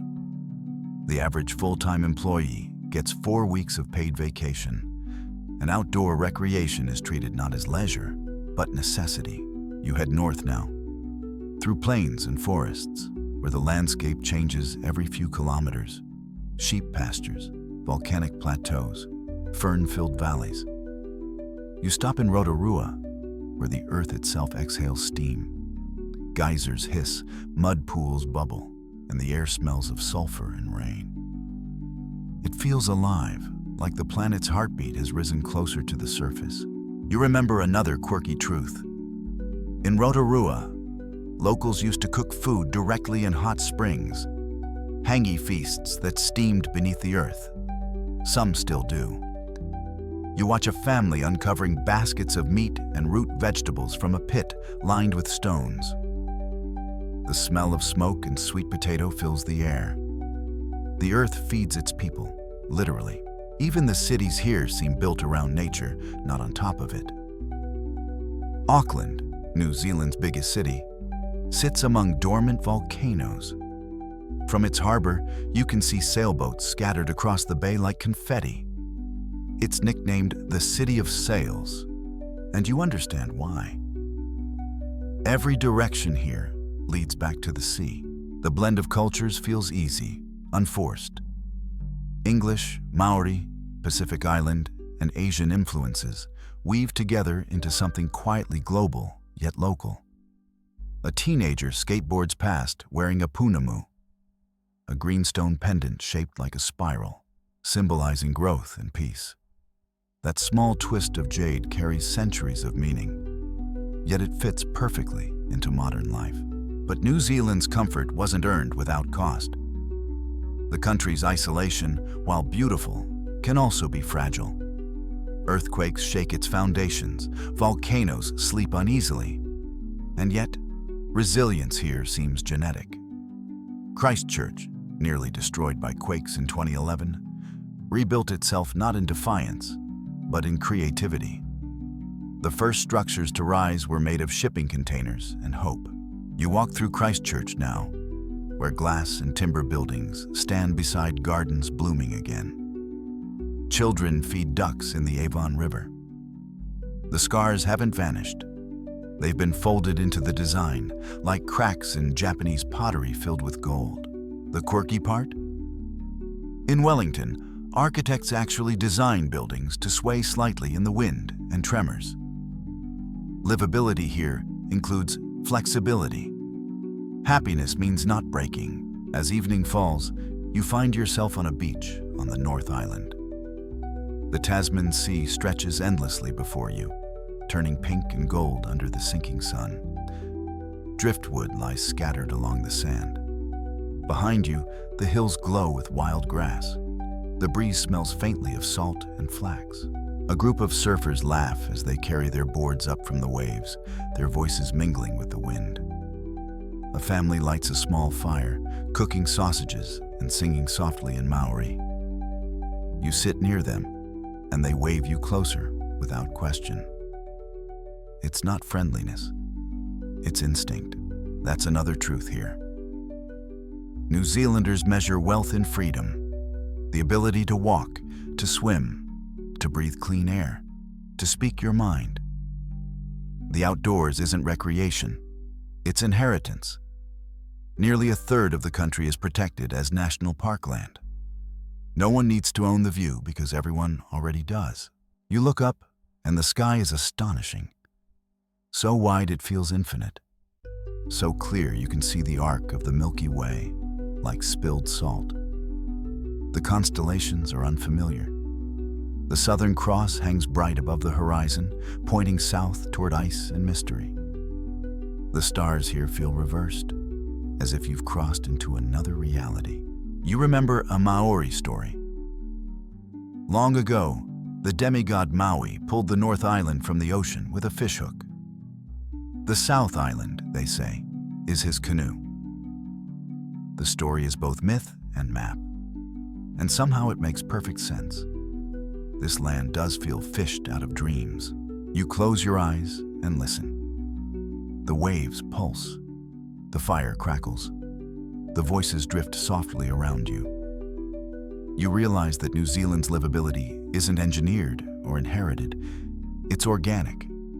It grows from the land upward, from people who learned long ago that isolation is not loneliness, but clarity. When morning comes, the sea mist rolls inland, blurring the edges of everything. You board a small plane bound westward, the propellers humming like bees. As you rise, You look down on mountains, forests, and glittering coasts, all within one glance. The islands look like emeralds set in silver. Across the horizon, another vast land waits. A continent where the sun is brighter, the humor drier, and the distance even greater. A country that took wilderness and turned it into rhythm, surf, and sunlight, Australia. The light hits different here. It's sharper, almost golden, like someone turned the world up a notch. The air hums faintly with heat, cicadas, and something that feels like freedom. When you breathe in, it smells of dust, salt, and eucalyptus. The horizon stretches so far that distance stops meaning anything. You're in Australia now, the great sunlit experiment, the continent-sized contradiction. A land ancient enough to remember the dinosaurs, yet young enough to still be figuring out what it wants to be. You wouldn't survive long here without sunscreen, water, and a healthy respect for creatures that bite. But beyond that, you'll find a nation that somehow made harshness gentle. The first thing you notice is the color. Not green or blue, but red. The outback rolls away in rusted waves, endless and alive. The ground glows underfoot, pulsing with stories. The Aboriginal peoples have walked this same soil for at least 65,000 years. The world's oldest continuous culture. Their songs trace the land like invisible maps, marking every rock and river with memory. Your first verified historical fact. These songlines, or dreaming tracks, are oral maps passed through generations, guiding travelers across thousands of miles without written words. Each verse corresponds to a landscape feature, a kind of sung GPS, older than time. You pause under a ghost gum tree, listening to the wind whisper through dry leaves. If you could hear it properly, it might sound like one of those songs. Low, rhythmic, endless. Then the vision shifts. Centuries compress into seconds. Wooden ships appear on the horizon, sails catching the sunlight. It's 1788, and the first fleet arrives at Botany Bay. Convicts in chains, soldiers in wool, officers with powdered wigs, all trying to build civilization on a land that never needed their version of it. The soil is alien, the animals stranger still. A continent shaped by fire meets a culture obsessed with fences. It's an uneasy beginning, one that Australia still carries like a scar and a lesson. The country's livability, you realize, begins not with comfort, but with reckoning. Learning how to live on land that demands respect. You fast forward through centuries of dust and industry. Gold rushes, sheep stations, railroads stretching like metal veins through the desert. A young democracy born in 1901, still sunburned and raw. Yet even then, the idea of fair go begins to take root. A simple phrase that becomes national religion. Everyone deserves a fair chance. You stand now in a modern Australian city, Sydney perhaps. The sun glints off glass towers, but the sea breeze keeps everything human. The harbor shimmers like melted silver, and the sails of the opera house bloom white against the sky. Ferries move across the water with lazy precision, and gulls hover like punctuation. The city hums, but not like others. The rhythm here feels horizontal, wide, open, democratic. People wear suits with sneakers. Lunch breaks mean actual beaches. You could work in finance and still end your day barefoot in the sand. Your next verified fact. Australia consistently ranks among the top 10 countries in the UN's Human Development Index, with one of the world's highest life expectancies, over 83 years on average. Its cities, especially Melbourne, Sydney, and Adelaide, regularly top the Economist Intelligence Unit's most livable cities list. You walk along Circular Quay as a busker strums a guitar. A group of tourists stop, smiling. An elderly couple drops a coin in his case. The air feels light, a mix of laughter and sunscreen. It's not that life here is perfect. It's just that people expect it to be good enough. That's the Australian trick, lowering the stakes until happiness fits in your pocket. You grab a flat white from a cafe. Smooth, strong, slightly sweet. Coffee here is a civic duty. Australia may have inherited British tea culture, but it perfected espresso. The barista nods as he hands you the cup, a quiet "cheers, mate" that sounds more like philosophy than politeness. You wander through the city's rhythm. Skyscrapers and surfboards, suits and sandals. There's no tension in the mix, only coexistence. Cities here never forgot the coast.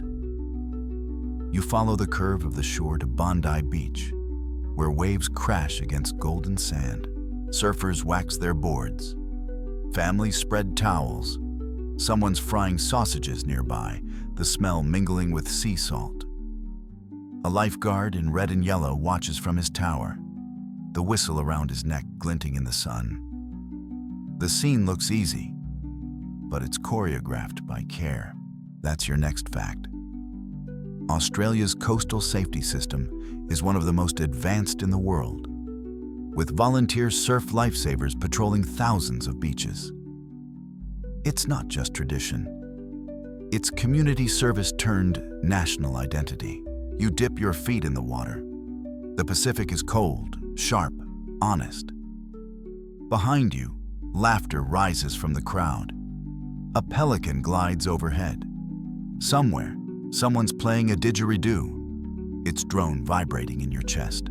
Even in the bustle, you can feel the undercurrent of something ancient, a pulse that never stopped.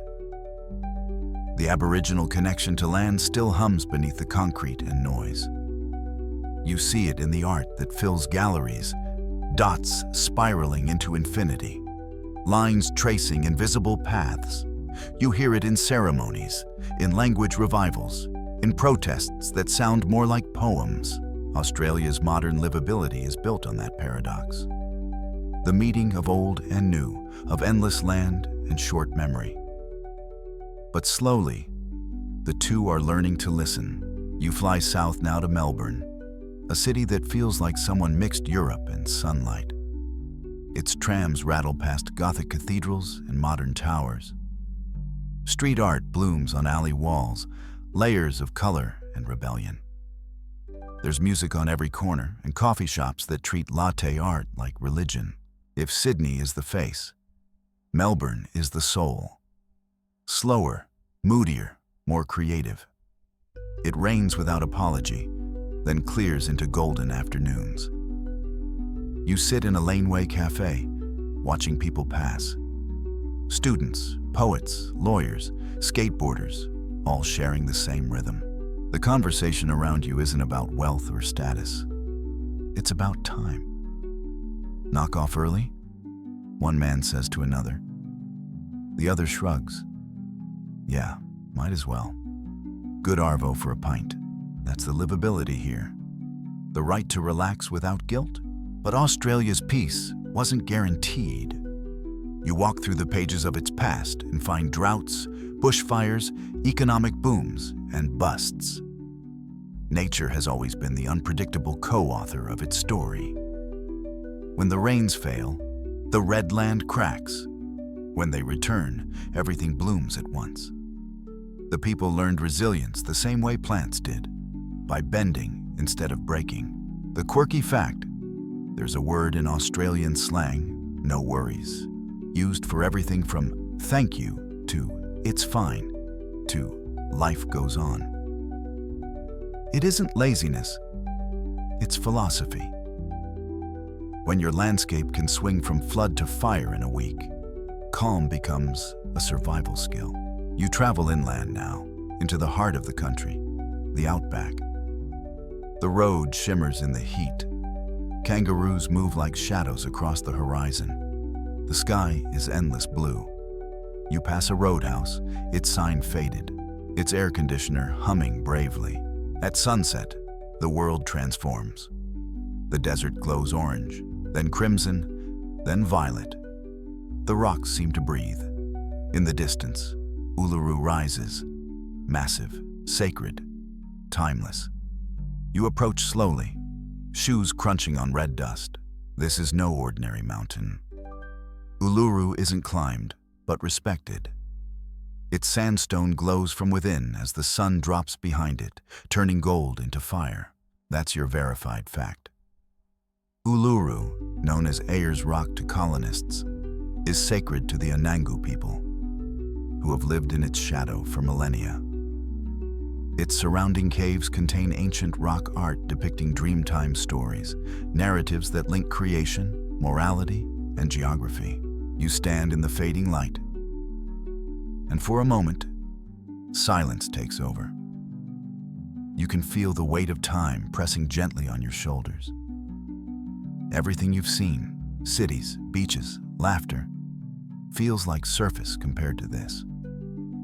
Livability here isn't about comfort. It's about continuity. Night falls. The desert sky blooms with stars so dense they look like spilled sugar.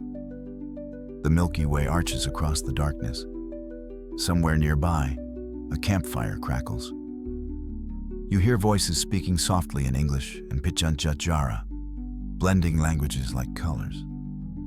Someone tells a joke. Everyone laughs. This, you realize, is the essence of Australia. Humor as glue, openness as armor. The land may be harsh, but the people refuse to be. When dawn comes, you travel north again. The light grows wetter, greener. The smell of salt returns. You're nearing the tropics now, where the Great Barrier Reef sleeps beneath the waves. You lean over the edge of a small boat, watching coral shimmer like stained glass. Fish dart between shapes too strange to name. The ocean breathes in color. That's your next fact. The Great Barrier Reef is the world's largest living structure, stretching over 2,300 kilometers, visible even from space. It's older than the Great Wall of China, yet fragile as lace. Scientists, divers, and local custodians work endlessly to preserve it. Even livability here has a heartbeat below the surface. You surface for air and gaze back toward the coast. The sun burns high, unbothered. The beaches curve endlessly northward. Australia feels both eternal and temporary, like a dream you wake from too soon. As the tide rolls in, you sit on the sand, letting the water wash your feet clean of red dust. The sound is hypnotic. You realize that this vast, sunlit continent has taught a simple truth. To live well is to adapt well. The wind shifts, cooler now. Somewhere far beyond the ocean, another land waits. A colder one, full of forests and snow and gentle voices. You can almost hear it calling across the Pacific, polite as a knock on a door. Canada, the world cools. The sun softens. The air takes on that clean, cedar-sweet smell that only exists in places where forests meet water. You hear the rustle of leaves, the low cry of a loon echoing across a lake, and suddenly the horizon feels endless again. But not the harsh, fiery endlessness of Australia. This one is blue, quiet, and kind. You're in Canada now. The land stretches in every direction. Mountains like sleeping giants to the west, prairies like open palms in the center, and forests so dense in the east they look like velvet from above. Everything here seems vast enough to hold silence. You wouldn't last a winter without layers, patience, and perhaps a sense of humor. But that's exactly what Canadians have, in abundance. Somewhere between the cold and the kindness. They've built a life that feels gentle even when the air hurts your lungs. You find yourself in a small town first, because that's where Canada makes the most sense. Wooden houses line the road, each one with a flag fluttering politely, not proudly. The snow is clean, the light golden.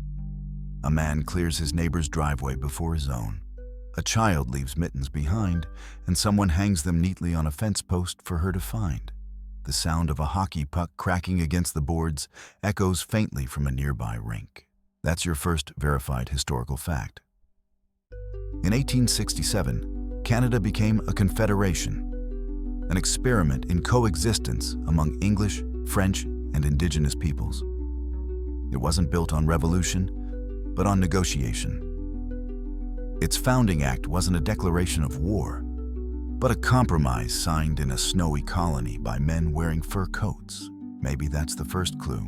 Where other nations began with fire, Canada began with conversation. You board a train heading west, the kind that hums rather than clatters. Outside, the world scrolls past in shades of gray and green. Pine forests, frozen rivers, wooden towns flashing by like chapters in an old novel. A moose stands at the tree line, motionless and monumental. Canada, you realize, isn't a country you cross. It's a country you listen to. Every region has its own rhythm. The Celtic songs of the Maritimes, the French cadences of Quebec, the prairies humming like an old harmonica, and British Columbia whispering in rain. You stop in Montreal first. The streets are half Europe, half dream. Cobblestones shine under the lamps. The air smells faintly of wood smoke and croissants. Church bells ring out, and somewhere, someone's playing jazz on a saxophone. You wouldn't know it now. But this city once survived a quiet war of words. French and English battled not with armies, but with language and pride. And yet, here it stands. Bilingual, messy, magnetic. Your verified fact. In 1977, Quebec passed the charter of the French language, known as Bill 101, declaring French the province's official language. It caused tension, migration, and decades of debate. But it also preserved a culture that might have vanished in the noise of globalization. You walk into a cafe in Old Montreal, where the chalkboard menu lists café latte and tarte au sucre side by side. The waiter switches languages mid-sentence without thinking. Around you, conversations flow like rivers meeting. The current's different, but the water the same. The quirky detail? Montreal's metro system was designed in the 1960s with soft rubber wheels instead of steel ones to keep the trains quiet enough for conversation. Only in Canada would urban planning include courtesy. You wander next to Quebec City, older, sterner, perched on cliffs above the St. Lawrence River. Snow drifts down like ash, and the roofs wear white caps. Street musicians play fiddles in mittens, and couples skate on frozen plazas. It feels like a fairy tale built by pragmatists. Beautiful, but not precious. From there, you travel west again. The landscape opens wide, like someone exhaled across the map. The prairies roll out before you in soft gold and gray. Grain silos rise like cathedrals of plainness. The air smells faintly of diesel, wheat, and sky. This is where Canada's character deepens, where vastness becomes virtue. Out here, communities survive on cooperation. Winters are too long for selfishness. If a car breaks down in a snowstorm, strangers stop. If the grocery truck is late, neighbors share. Your next verified fact. During the Great Depression of the 1930s, when drought ravaged the prairie provinces, local farmers formed cooperatives to survive, pooling grain, equipment, and labor. Many of those co-ops still exist today, quietly anchoring small towns. You stop at a diner in Saskatchewan. The waitress calls you hon and refills your coffee before you ask. A man in a cowboy hat tells you about the harvest, the weather, and his daughter's hockey team, all with the same steady tone. Outside, the sky stretches to infinity. You notice something. Everyone says sorry, even when they're not sorry. It's not guilt, it's empathy in shorthand. In a country this wide, you have to find small ways to stay close. By the time you reach the Rockies, the world has changed again. The prairies fold upward into mountains sharp as knives. Rivers run turquoise with glacial dust. Elk graze beside highways. You stop in Banff, where the air smells of pine and snowmelt, and the peaks reflect in still lakes like gods admiring themselves. You hike along a trail where your breath fogs in front of you. Somewhere above, an eagle circles. The silence feels alive, not empty. Canada doesn't fill silence, it lets it stand. At a lodge that night, you sit by the fire. A group of travelers gather around. A family from India, a couple from Norway, 2 students from Kenya, and an elderly man from Newfoundland. The conversation turns to weather first, then food, then home. No one argues. Canada, somehow, has made harmony look easy. That's another verified fact. Nearly 1 in 4 Canadians today was born outside the country. Immigration is not a crisis here. It's an inheritance. The country's livability rests on a quiet agreement. Diversity isn't decoration. It's foundation. You continue west to Vancouver, where the mountains kiss the sea. The skyline glints silver, but rain blurs its edges. Umbrellas bloom like flowers. On every corner, you hear a new language: Mandarin, Punjabi, Farsi, Tagalog, English, woven together into something soft. The city smells of coffee, cedar, and salt. Joggers move along the seawall. A ferry hums across the bay. You stop at Granville Island, where bakers, artists, and fishmongers share the same air.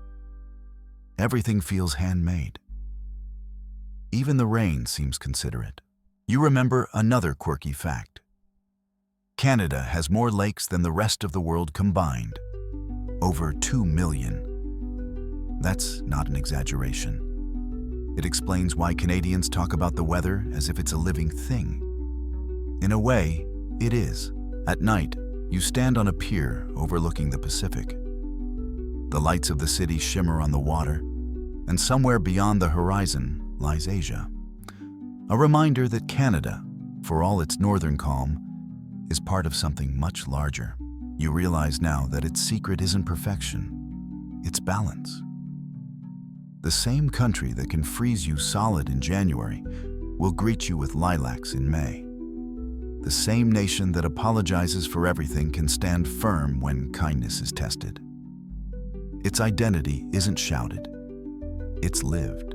There's a joke Canadians tell. What's the difference between heaven and hell?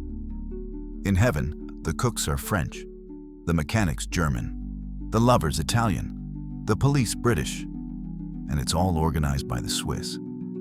In hell, it's the same, just organized by the French. Then they pause, sip their beer, and add, "And we'd probably still say sorry either way." You smile at that, because it captures the spirit perfectly. Humor as humility, irony as armor. You walk through the city one last time. Snow begins to fall again, soft, silent, gentle. It lands on your coat like forgiveness. In the glow of the streetlights, it looks almost golden. Somewhere far away, church bells ring. Somewhere closer, a child's laughter echoes down an alley. The country seems to hum with one word that's half English, half hope. Home. The sound fades into the whisper of wind and water again. The familiar rhythm of life built in balance. But you can already feel the world shifting eastward, the light growing lower, the horizon flattening into a web of canals and calm. The next stop isn't vast or wild, but careful, crafted, a land reclaimed from the sea and dedicated to fairness, bicycles, and tulips. The Netherlands. The air smells faintly of rain and tulips. The sky hangs low, the color of pewter, and the light seems to come from everywhere and nowhere at once. Beneath that soft gray canopy stretches a country that shouldn't exist at all. And yet it does. Stubbornly, gracefully, beautifully. You're in the Netherlands now, a land borrowed from the sea, a land built, quite literally, by willpower and wind. You can hear it in the rhythm of the canals, the steady tick of bicycle gears, the faint hum of a city that has learned to move in harmony with water instead of against it. You wouldn't survive long here without an umbrella, a bike, and a sense of collective patience. Because everything in the Netherlands is shared. The space, the weather, the rhythm of life. You step out of Amsterdam's central station, and the first thing that hits you isn't the smell of coffee or rain, but motion. Bicycles, hundreds of them, gliding in silent precision. People pedal past with bags of groceries, bouquets of flowers, and small children sitting calmly in front baskets as if born to balance. The bells of the bikes ring softly like polite laughter. Your first verified historical fact. Around 26% of the Netherlands lies below sea level, and nearly 60% of its population lives in these reclaimed areas known as polders. Centuries ago, the Dutch didn't just build cities. They built the ground they stand on. You walk along a canal now, its water smooth as glass.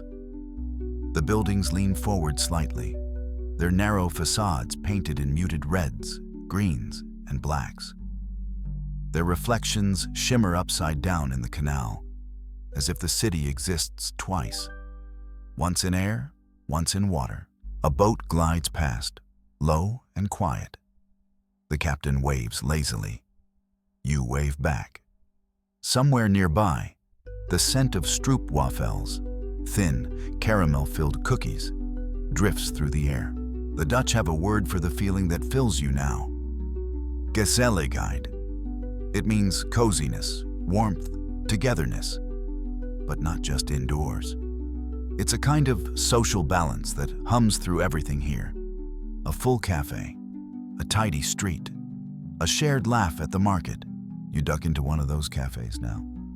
Wooden tables and candles flickering against brick walls. Everyone inside is talking, but quietly. An undertone, like the sea beyond the dikes. A woman at the counter smiles as she pours coffee, its surface dark as canal water. Lekker weer, hè? She says. Nice weather, isn't it? Even though it's raining sideways. You both laugh. That's the charm, irony wrapped in optimism. You sip your coffee and glance out the window. Rain blurs the edges of the world, and the cyclists keep going. Coats flapping like sails. You can feel the sea here, always waiting just beyond the horizon. For the Dutch, water is not an enemy, but a teacher. They've learned to live with it, control it, respect it. Windmills once pumped water out of the polders. Now massive floodgates and dunes defend the coast. Your second verified fact. After the catastrophic North Sea flood of 1953, which killed over 1,800 people, the Netherlands began the Delta Works project, a vast system of dams, sluices, and storm surge barriers, often called one of the 7 wonders of the modern world. You walk along one of those barriers now. It stretches into the sea like a wall of resolve, turbines humming softly in the wind. Beneath your feet, the land is alive with engineering, sand, steel, and centuries of stubbornness. The ocean presses on one side, civilization hums on the other, and yet the Dutch don't just fight nature, they redesign it. Fields become grids of color in springtime, endless rows of tulips blooming in stripes so perfect they look painted. From above, they form living flags of red, yellow, and purple. The precision of it feels almost spiritual. You travel south, where the canals widen and the land feels older. Windmills tilt gracefully against the sky, their blades creaking like old bones. A farmer cycles past, with 2 children in tow, his raincoat snapping in the breeze. Ducks paddle through puddles that reflect entire villages upside down. In Delft, the town of painters and pottery, you step onto cobbled streets that shine after rain. Blue and white ceramics fill shop windows, delicate windmills, boats, tiny canals frozen in glaze. You pick up a teacup, light as air, painted with flowers and clouds. A shopkeeper tells you the story. In the 1600s, when Dutch ships brought porcelain from China, local artisans began to mimic the style. The result, Delftware, became an icon of Dutch craftsmanship. That's your third verified fact. By the mid-17th century, the Dutch Golden Age had turned this small, swampy nation into a global trading powerhouse. The Dutch East India Company, VOC, was the world's first multinational corporation, complete with shareholders, trade fleets, and a stock exchange in Amsterdam. You imagine the harbor centuries ago? Ships creaking under the weight of spices, silks, and porcelain. The air thick with salt and ambition. Merchants calculating fortunes by candlelight. Mapmakers sketching coastlines that didn't yet exist.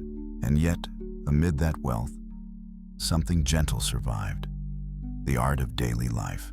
You stand before a Vermeer painting now, light spilling through a window onto a quiet domestic scene. A woman pouring milk, her face serene, the moment eternal. That's the Dutch secret. Beauty without drama.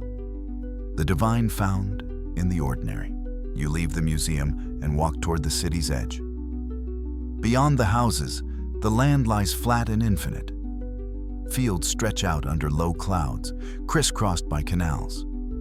Sheep graze calmly beside wind turbines that spin like slow clock hands. Past and future coexist here, equally polite. But the Netherlands isn't just a postcard. It's an experiment in social architecture. You notice it in the housing projects, the bike paths, the parks. Everything feels planned, but never oppressive. People don't fight for space. They flow through it.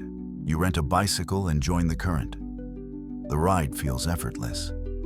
Smooth paths, clear signs, no honking cars. You pass through small towns where flowers spill from every window box and children wave from playgrounds beside the canals.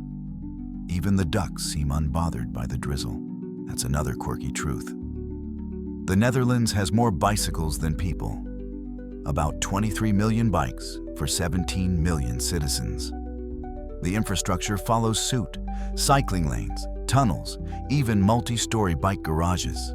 You ride until dusk, when the light turns honey gold and the canal water mirrors the sky. Lamps flicker on, one by one. Somewhere, church bells mark the hour. Not commanding, just reminding. In the countryside, you stop by a small cottage where smoke curls from a chimney. Inside, a family sits around a table eating pea soup and rye bread. They wave you in without question, the way people here do. The warmth of the stove feels like an embrace. Conversation drifts easily between weather, work, and laughter. No one speaks louder than the fire's crackle. The youngest child offers you a slice of apple tart, her face proud. You take a bite. It tastes of cinnamon, sugar, and simplicity. Livability here isn't comfort. It's cooperation. Every dike, every shared meal, every bicycle bell is an echo of the same idea. No one survives the sea alone. Later, as you step outside, the rain has stopped. The air feels soft, damp, forgiving. You stand beside the canal and watch the ripples smooth themselves out. A cat walks along the opposite bank, its reflection perfect. The moon rises, pale and round, caught between clouds and water. The Dutch learned to make peace not by escaping struggle, but by mastering it. Engineering both their land and their temperament with quiet precision. Their calm isn't passive. It's earned. And as you follow the canal toward the city again, a new light flickers on the horizon. Neon, not candlelight. The sound of footsteps replaced by soft electric hums. The next country doesn't chase coziness. It pursues perfection. Across the sea, another island glows in delicate order. Trains whisper through the night. Vending machines hum like monks. Japan. The first thing you notice in Japan is not the noise, but the precision within it. Tokyo hums like a machine that learned how to dream. The streets pulse with light, neon, warm and endless, reflecting in puddles left by a recent rain. Somewhere, a melody from a convenience store drifts into the air, bright and strangely soothing. Even chaos here feels choreographed. You wouldn't last a day without a sense of rhythm or respect. Because in Japan, every movement, every pause, even silence itself, follows an invisible order that has been refined over centuries. You step off the train at Shibuya Station, joining the quiet ballet of thousands who cross the street together without a single collision. Each person knows exactly how far to step, how to move in harmony without words.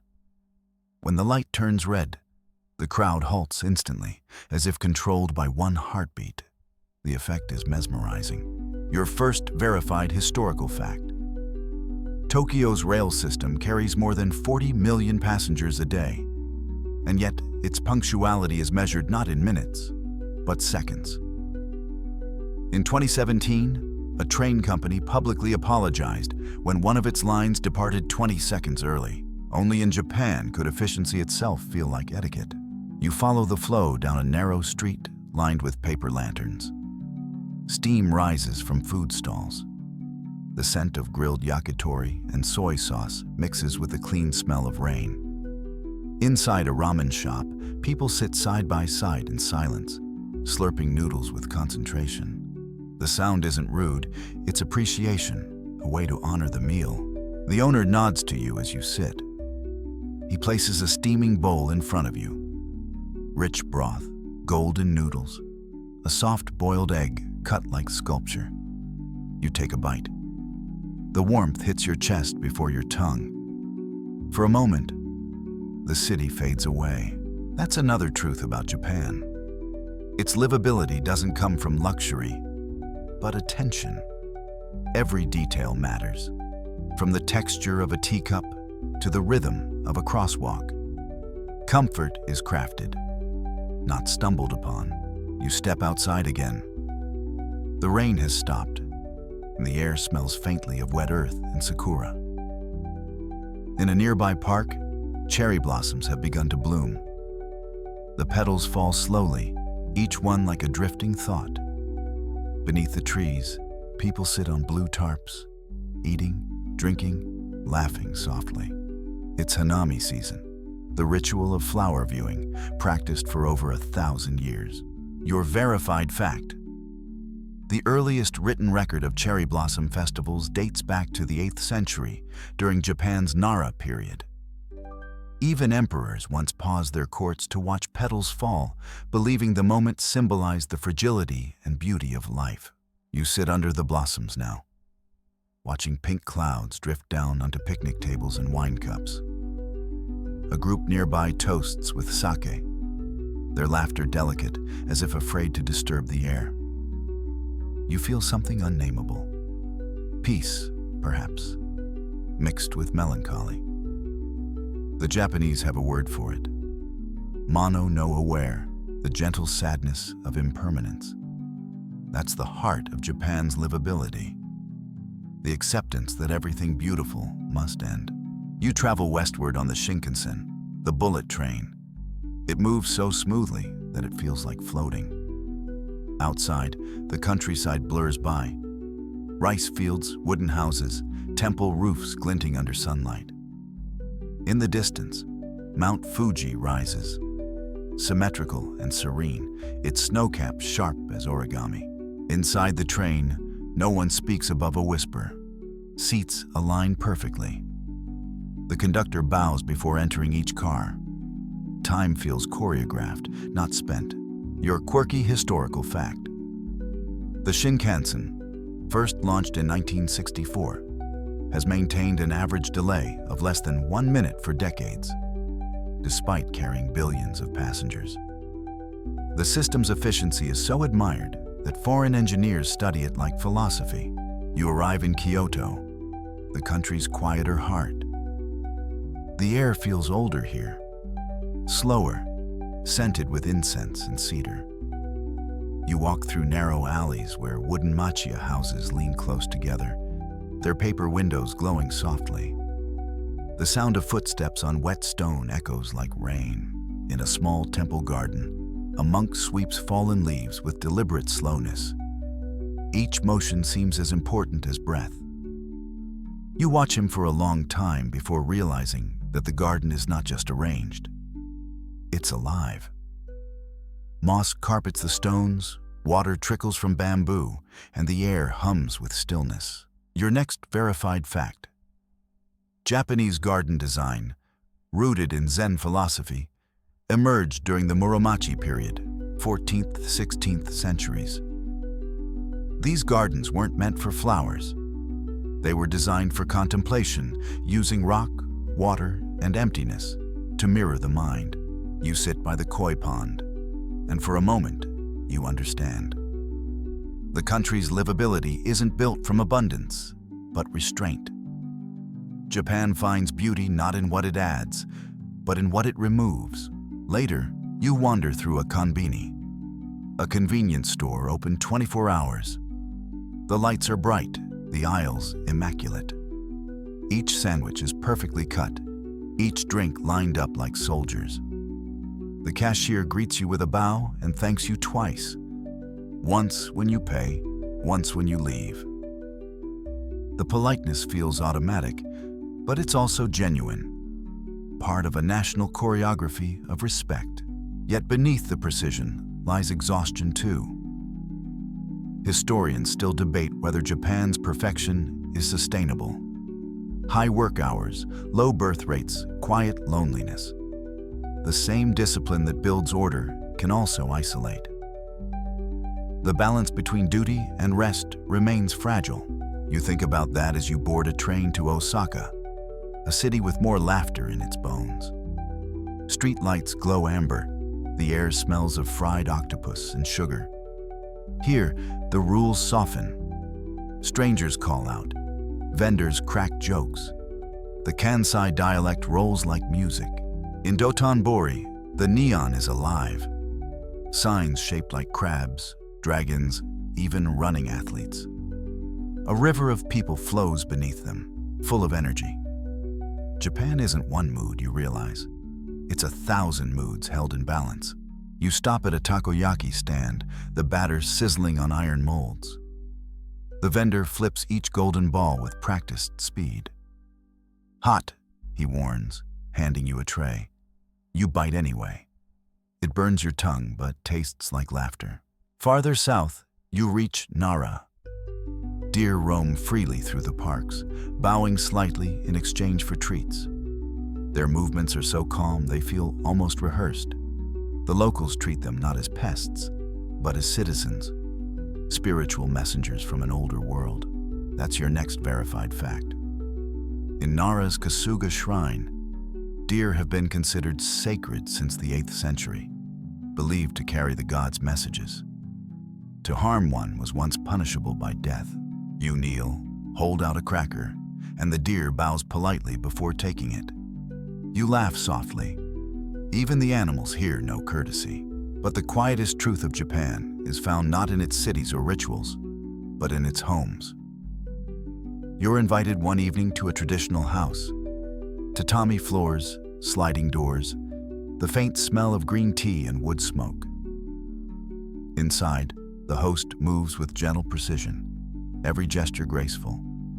She places a cup before you and says, "It's not about the tea. It's about the pause." That's the philosophy of shanoyu, the Japanese tea ceremony. It's less about flavor and more about stillness, about making time tangible. You sip slowly, the warmth spreading through your chest. The room is nearly silent, except for the wind brushing the paper walls. You think about everything you've seen: the trains, the temples, the neon, the gardens. Japan contains both extremes. motion and rest, progress and reverence, and somehow turns them into poetry. Outside, night has fallen. Lanterns glow along the riverbanks. The reflection of their light ripples in the water, doubled like twin worlds. Somewhere, a bell tolls 12 times. The sound carries far, fading into mist. Japan's livability isn't about being easy. It's about being intentional. Every act, from greeting to gardening, is a small ritual of care. Even the trains bow. Even the wind obeys rhythm. You walk toward the station again, the city lights flickering like fireflies. A vending machine hums softly, offering hot coffee in cans. A woman passes you, bows slightly, and keeps walking. The gesture feels like punctuation at the end of a perfect sentence. As you board the next train, the doors close with a whisper. The landscape begins to blur again, this time with more humidity in the air, more green, more tropical softness. The rules ahead will shift once more. From order to efficiency, from stillness to structure. Beyond the sea, the island city of Singapore glows like an orchid under glass. Engineered beauty, tropical precision, and a serenity that hums beneath skyscrapers. The night air is warm and wet, carrying the scent of orchids and diesel. The skyline ahead rises like circuitry. Glass towers edged in neon, their reflections rippling across the harbor. Gardens glow faintly in the dark, lit not by moonlight, but by careful human design. You've crossed from Japan's calm precision to Singapore's radiant control. And yet, you can feel the same pulse here. Order tuned so precisely, it begins to hum like music. You step off the plane and are immediately greeted not by chaos, but calm. The floors shine. The air smells faintly of jasmine. Even the escalators move at a deliberate, courteous pace. Changi Airport feels less like a terminal and more like a five-star ecosystem, a place where butterflies have their own garden and waterfalls fall indoors. You blink, realizing this isn't a dream. It's Singapore's way of saying, we built paradise, one checklist at a time. You wouldn't survive here long without two things: respect for rules and a healthy appreciation for air conditioning. Outside, the heat presses like velvet. You join a crowd waiting to cross the street, and even though there's no car in sight, no one moves until the light turns green. It's not fear, it's rhythm. This is a city that runs on shared choreography, your first verified historical fact. When Singapore separated from Malaysia in 1965, it was a small, resource-poor island with no natural wealth, no farmland, and no fresh water. Today, it's one of the richest and cleanest cities on Earth, with a GDP per capita rivaling Switzerland's. The transformation happened in one lifetime, through discipline, pragmatism, and a social compact as intricate as its skyline. You ride the MRT, the subway system that hums like a whisper. The car is spotless. No graffiti, no chewing gum, no litter. Passengers sit quietly, eyes on their phones or on nothing at all. A soft voice reminds everyone to mind the platform gap, followed by the same message in Mandarin, Malay, and Tamil. The multilingual harmony feels effortless, but you know it's built from centuries of coexistence. Singapore isn't just livable, it's layered. Malay villages once stood here, fishing communities among mangroves. Then came the British, who turned the island into a trading hub. Then the Japanese occupation during World War II. Then independence. Fragile, uncertain, and utterly determined. You step off at Raffles Place, where modern Singapore began. The colonial buildings still stand, white columns, green shutters, but they're dwarfed by towers of glass and steel. The smell of kaya toast drifts from a nearby cafe. Coconut jam on buttered bread, served with half-boiled eggs and sweet coffee. You sit and watch the morning unfold. Bankers in suits, delivery riders in helmets, school children in spotless uniforms. Everyone moving with quiet precision. That's your next verified fact. Singapore's success story was built on one central principle: meritocracy. From its founding years, under the leadership of Lee Kuan Yew, the government invested heavily in education, housing, and public infrastructure, insisting that every citizen's future depended on discipline and skill rather than heritage or wealth. You walk through a housing development board, HDB neighborhood, where pastel apartment blocks rise neatly among trees. Birds sing from balconies. Laundry flutters in the breeze. These are not ghettos. They're homes to 80% of Singaporeans. Each estate has its own market, clinic, and playground. Everything is clean, efficient, shared. You stop by a hawker center where the real heart of the city beats. The air buzzes with steam and laughter. Dozens of stalls line the open hall, each one a small kingdom of flavor. You follow your nose to one where an elderly woman fries noodles with a rhythm that feels like drumming. Char kway teow. The sound, the smell, the sizzle. It's hypnotic. You order a plate and sit at a communal table beside strangers who nod politely but say nothing. The noodles are smoky, sweet, and impossibly good. This is democracy in edible form. $5 meals eaten by millionaires and cab drivers alike. That's your quirky detail. In 2016, Singapore's hawker culture was added to UNESCO's Intangible Cultural Heritage List. It's a living museum of flavors: Chinese, Malay, Indian, and Peranakan. Each dish a chapter in the country's multicultural DNA. After lunch, you walk toward Marina Bay, where the skyline curves like a mirrored wave. The famous Marina Bay Sands towers above everything. 3 columns holding up a ship-shaped rooftop. Below, the gardens by the bay shimmer in afternoon light. You wander into the super tree grove. Artificial trees made of steel and solar panels, but somehow still graceful. Vines climb their trunks. Orchids bloom in wire baskets. Above, a sky bridge loops through the canopy like a silver thread. Your next verified fact: Singapore devotes nearly half its land area to green space, despite its density. It's not an afterthought, it's policy. The city's founding vision was to be a garden city, proving that urban life could coexist with nature.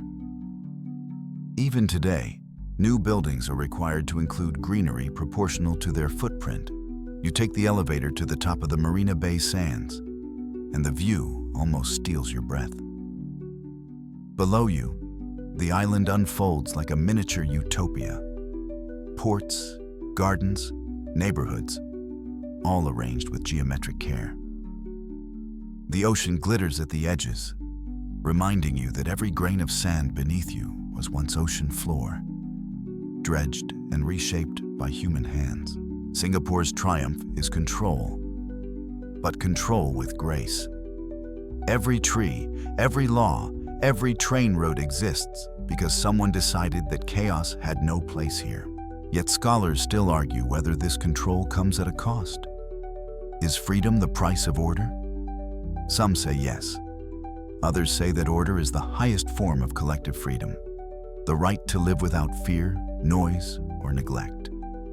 You think about that as the sun sets, turning the skyline into a sheet of gold. The city changes again at night. The air cools, the lights brighten, and the humidity softens into haze. Along the riverfront, couples walk hand in hand. Families eat ice cream sandwiches wrapped in rainbow bread. The air smells of orchids and grilled satay. You sit by the water, watching reflections ripple. Across the bay, the Merlion statue spits a fountain of light, half lion, half fish, a symbol of courage born from commerce. You remember another verified fact. Singapore's name comes from Singapura, Lion City, a myth tracing back to the 13th century, when a Sumatran prince reportedly saw a lion on the island's shore. The animal never actually lived here, but the story did. That's Singapore in essence. Practical dreams built from impossible beginnings. You wander toward Chinatown, where lanterns sway above narrow alleys. The smell of incense drifts from temples, mingling with fried garlic and rain. The streets are spotless, but alive. A monk walks past a teenager on a skateboard, and somehow the contrast feels natural. Farther north, in Little India, the air fills with the sound of sitar and spice. Colors bloom: saffron, turquoise, magenta. Shops spill with garlands of jasmine, saris shimmering like waterfalls. You pass a family eating with their hands, their laughter rising over Bollywood music. A few blocks away, the golden dome of Sultan Mosque glows softly, framed by palm trees. This is Singapore's quiet genius. Everything different, nothing divided. Even the laws that outsiders mock, the bans on littering, spitting, chewing gum, fit into a deeper philosophy. That public order is a shared inheritance. Clean streets aren't decoration, they're respect made visible. You find a small rooftop bar overlooking the skyline. The air smells of rain and gin. Around you, the city glows with a balance so delicate it feels alive.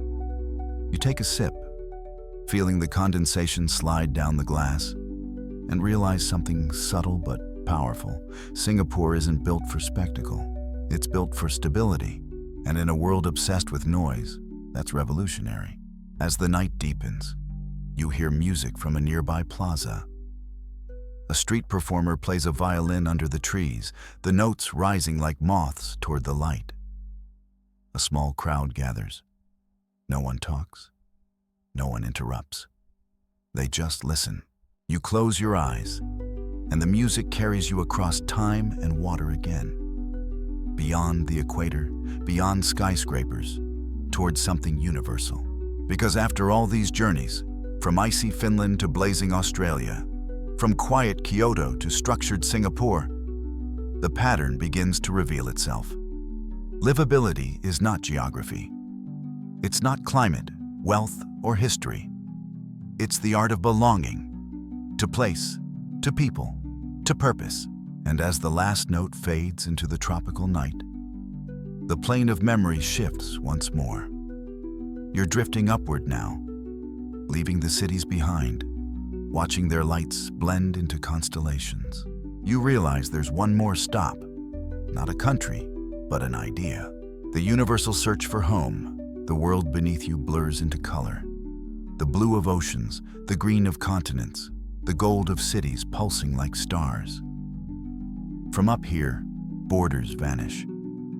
You can't tell where Finland ends or where Singapore begins. The lines that divide maps dissolve into something softer, older, truer. The human wish for a place to belong. You drift lower again, not toward a specific country, but toward the pulse that beats beneath all of them. Wind whispers over forests. Trains hum under cities. Streetlights glow in every language. Somewhere, a child looks out a window at the night sky and asks the same ancient question people have asked since firelight first met darkness. What makes a place good to live in?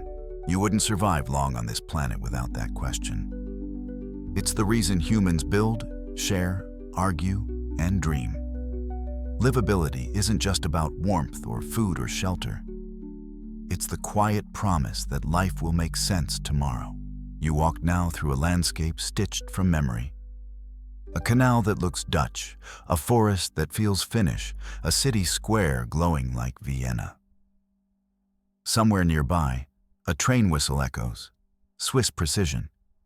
The air smells faintly of cinnamon rolls, miso soup, and coffee. All the pieces of the journey shimmer together like reflections on still water. You think of how each country defined comfort in its own language.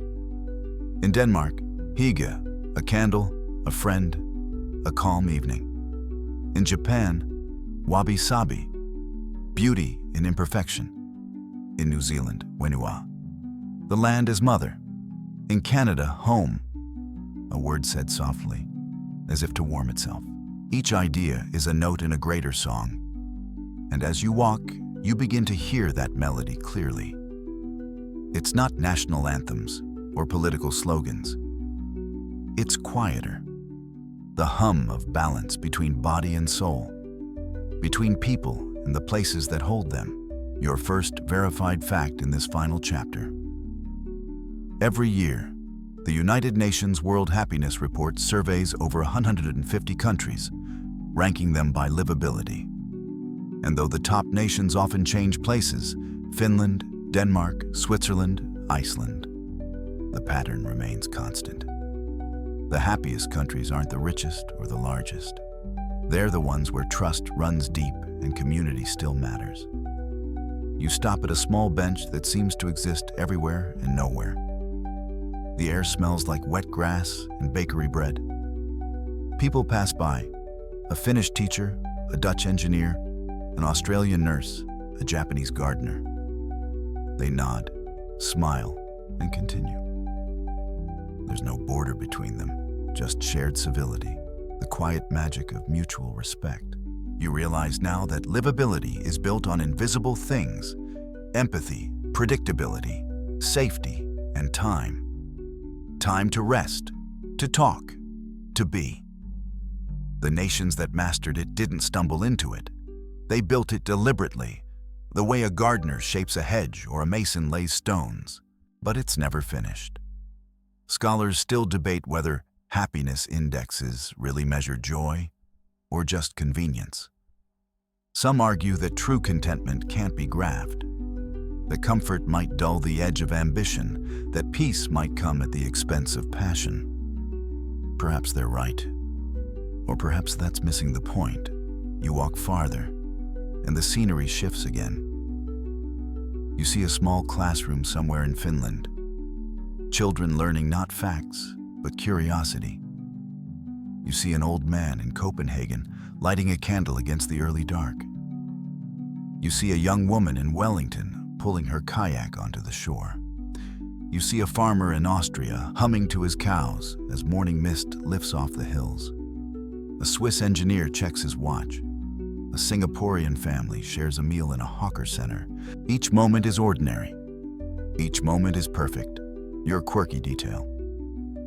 Anthropologists once noted that societies often define the good life in opposite ways. In Northern Europe, it's restraint, minimalism, modesty, moderation. In Southern climes, it's exuberance, warmth, laughter, abundance.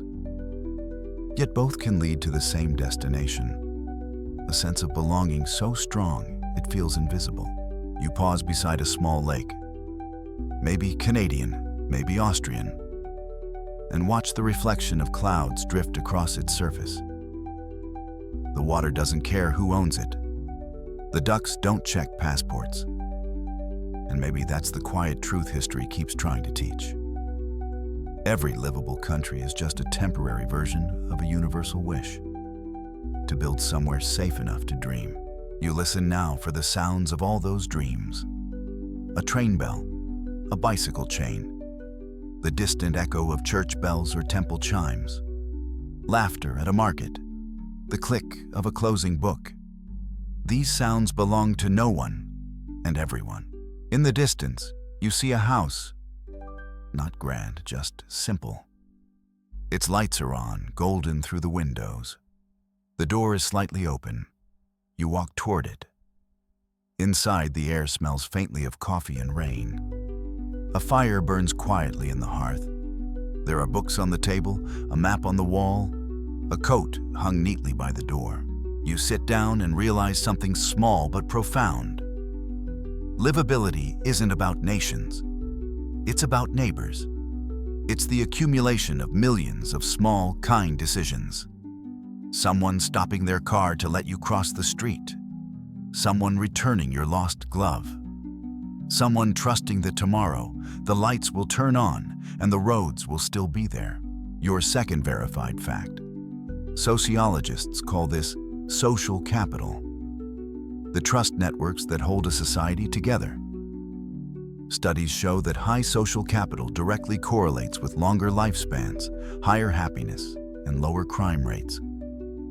It's not wealth that makes a place livable. It's belief in one another. You watch the fire flicker, and your mind drifts to all the places you've seen. Finland's silence, Denmark's candles, Japan's grace, Canada's forests, the Netherlands' balance. Each one, a different answer to the same question. Each one, proof that humans can build gentleness into their surroundings if they choose to. You step outside again. The night has deepened. The air feels lighter now, cool, endless, almost weightless. The stars shimmer faintly above you, and the horizon hums with distant cities. Tiny sparks of warmth in the dark. Maybe that's the truest measure of livability. The distance between one light and the next, and how far people will go to reach each other. You walk along a small dirt path lined with lanterns. They flicker softly, swaying in the breeze. The wind carries the scent of salt and pine. The world feels round again, small and infinite at once. Somewhere, waves murmur against a shore you can't see. You think of all the stories, the struggles, the rebuildings, the quiet triumphs. The Vikings who became philosophers, the desert colonists who became gardeners, the islanders who built skyscrapers that breathe. Humanity's great experiment isn't war or invention, it's adaptation. Maybe that's what makes Earth itself the most livable country, the only one that ever mattered. You stop, close your eyes, and breathe in deeply. The air tastes like travel and time. Somewhere far away, a train departs exactly on schedule. Somewhere else, a candle flickers beside a window. Somewhere else still, a child whispers goodnight to a sky full of lights, and you realize you've come full circle, not to an ending, but a still point. The kind of silence that isn't empty, but full. The way the air feels before dawn, or before music starts again. You smile softly. You've traveled across continents, through languages and climates, only to arrive at the simplest truth. The most livable place in the world isn't a country at all. It's the moment you finally feel at ease inside your own life. The wind slows. The lights in the distance dim one by one. The earth exhales. And somewhere in that vast hush, the story rests, perfectly balanced between comfort and wonder. Wind down 300 words. The air grows slower now. The colors of the world fade to silver and blue. Cities shrink to whispers, oceans smooth to glass.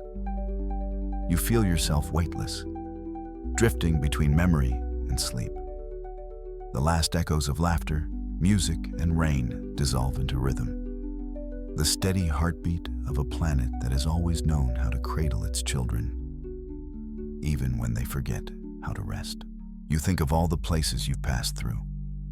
The fjords of Norway, the fields of Denmark, the deserts of Australia, the quiet lanes of Japan.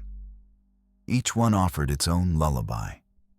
Each one taught the same lesson in a different tongue. Peace is portable. You can carry it anywhere. Somewhere below, a train glides through a sleeping city. A mother turns off the light in a tidy apartment. Someone sets down a cup of tea. Someone else exhales and finally lets the day go. All of it, every small gesture of calm, threads together like constellations. The stars above you flicker, slow and soft. They're not distant now. They're simply higher candles, burning steadily for those still awake. You close your eyes. The warmth of 1,000 hearths gathers around you. And as you drift, you realize the story never truly ends. It just quiets. The world keeps spinning. The lights keep glowing. The small, invisible kindnesses that make life livable keep happening, even when you stop to rest. So breathe. Let the wind smooth your thoughts. Let the silence hold you. Somewhere, dawn is already touching another window. Somewhere, another journey begins.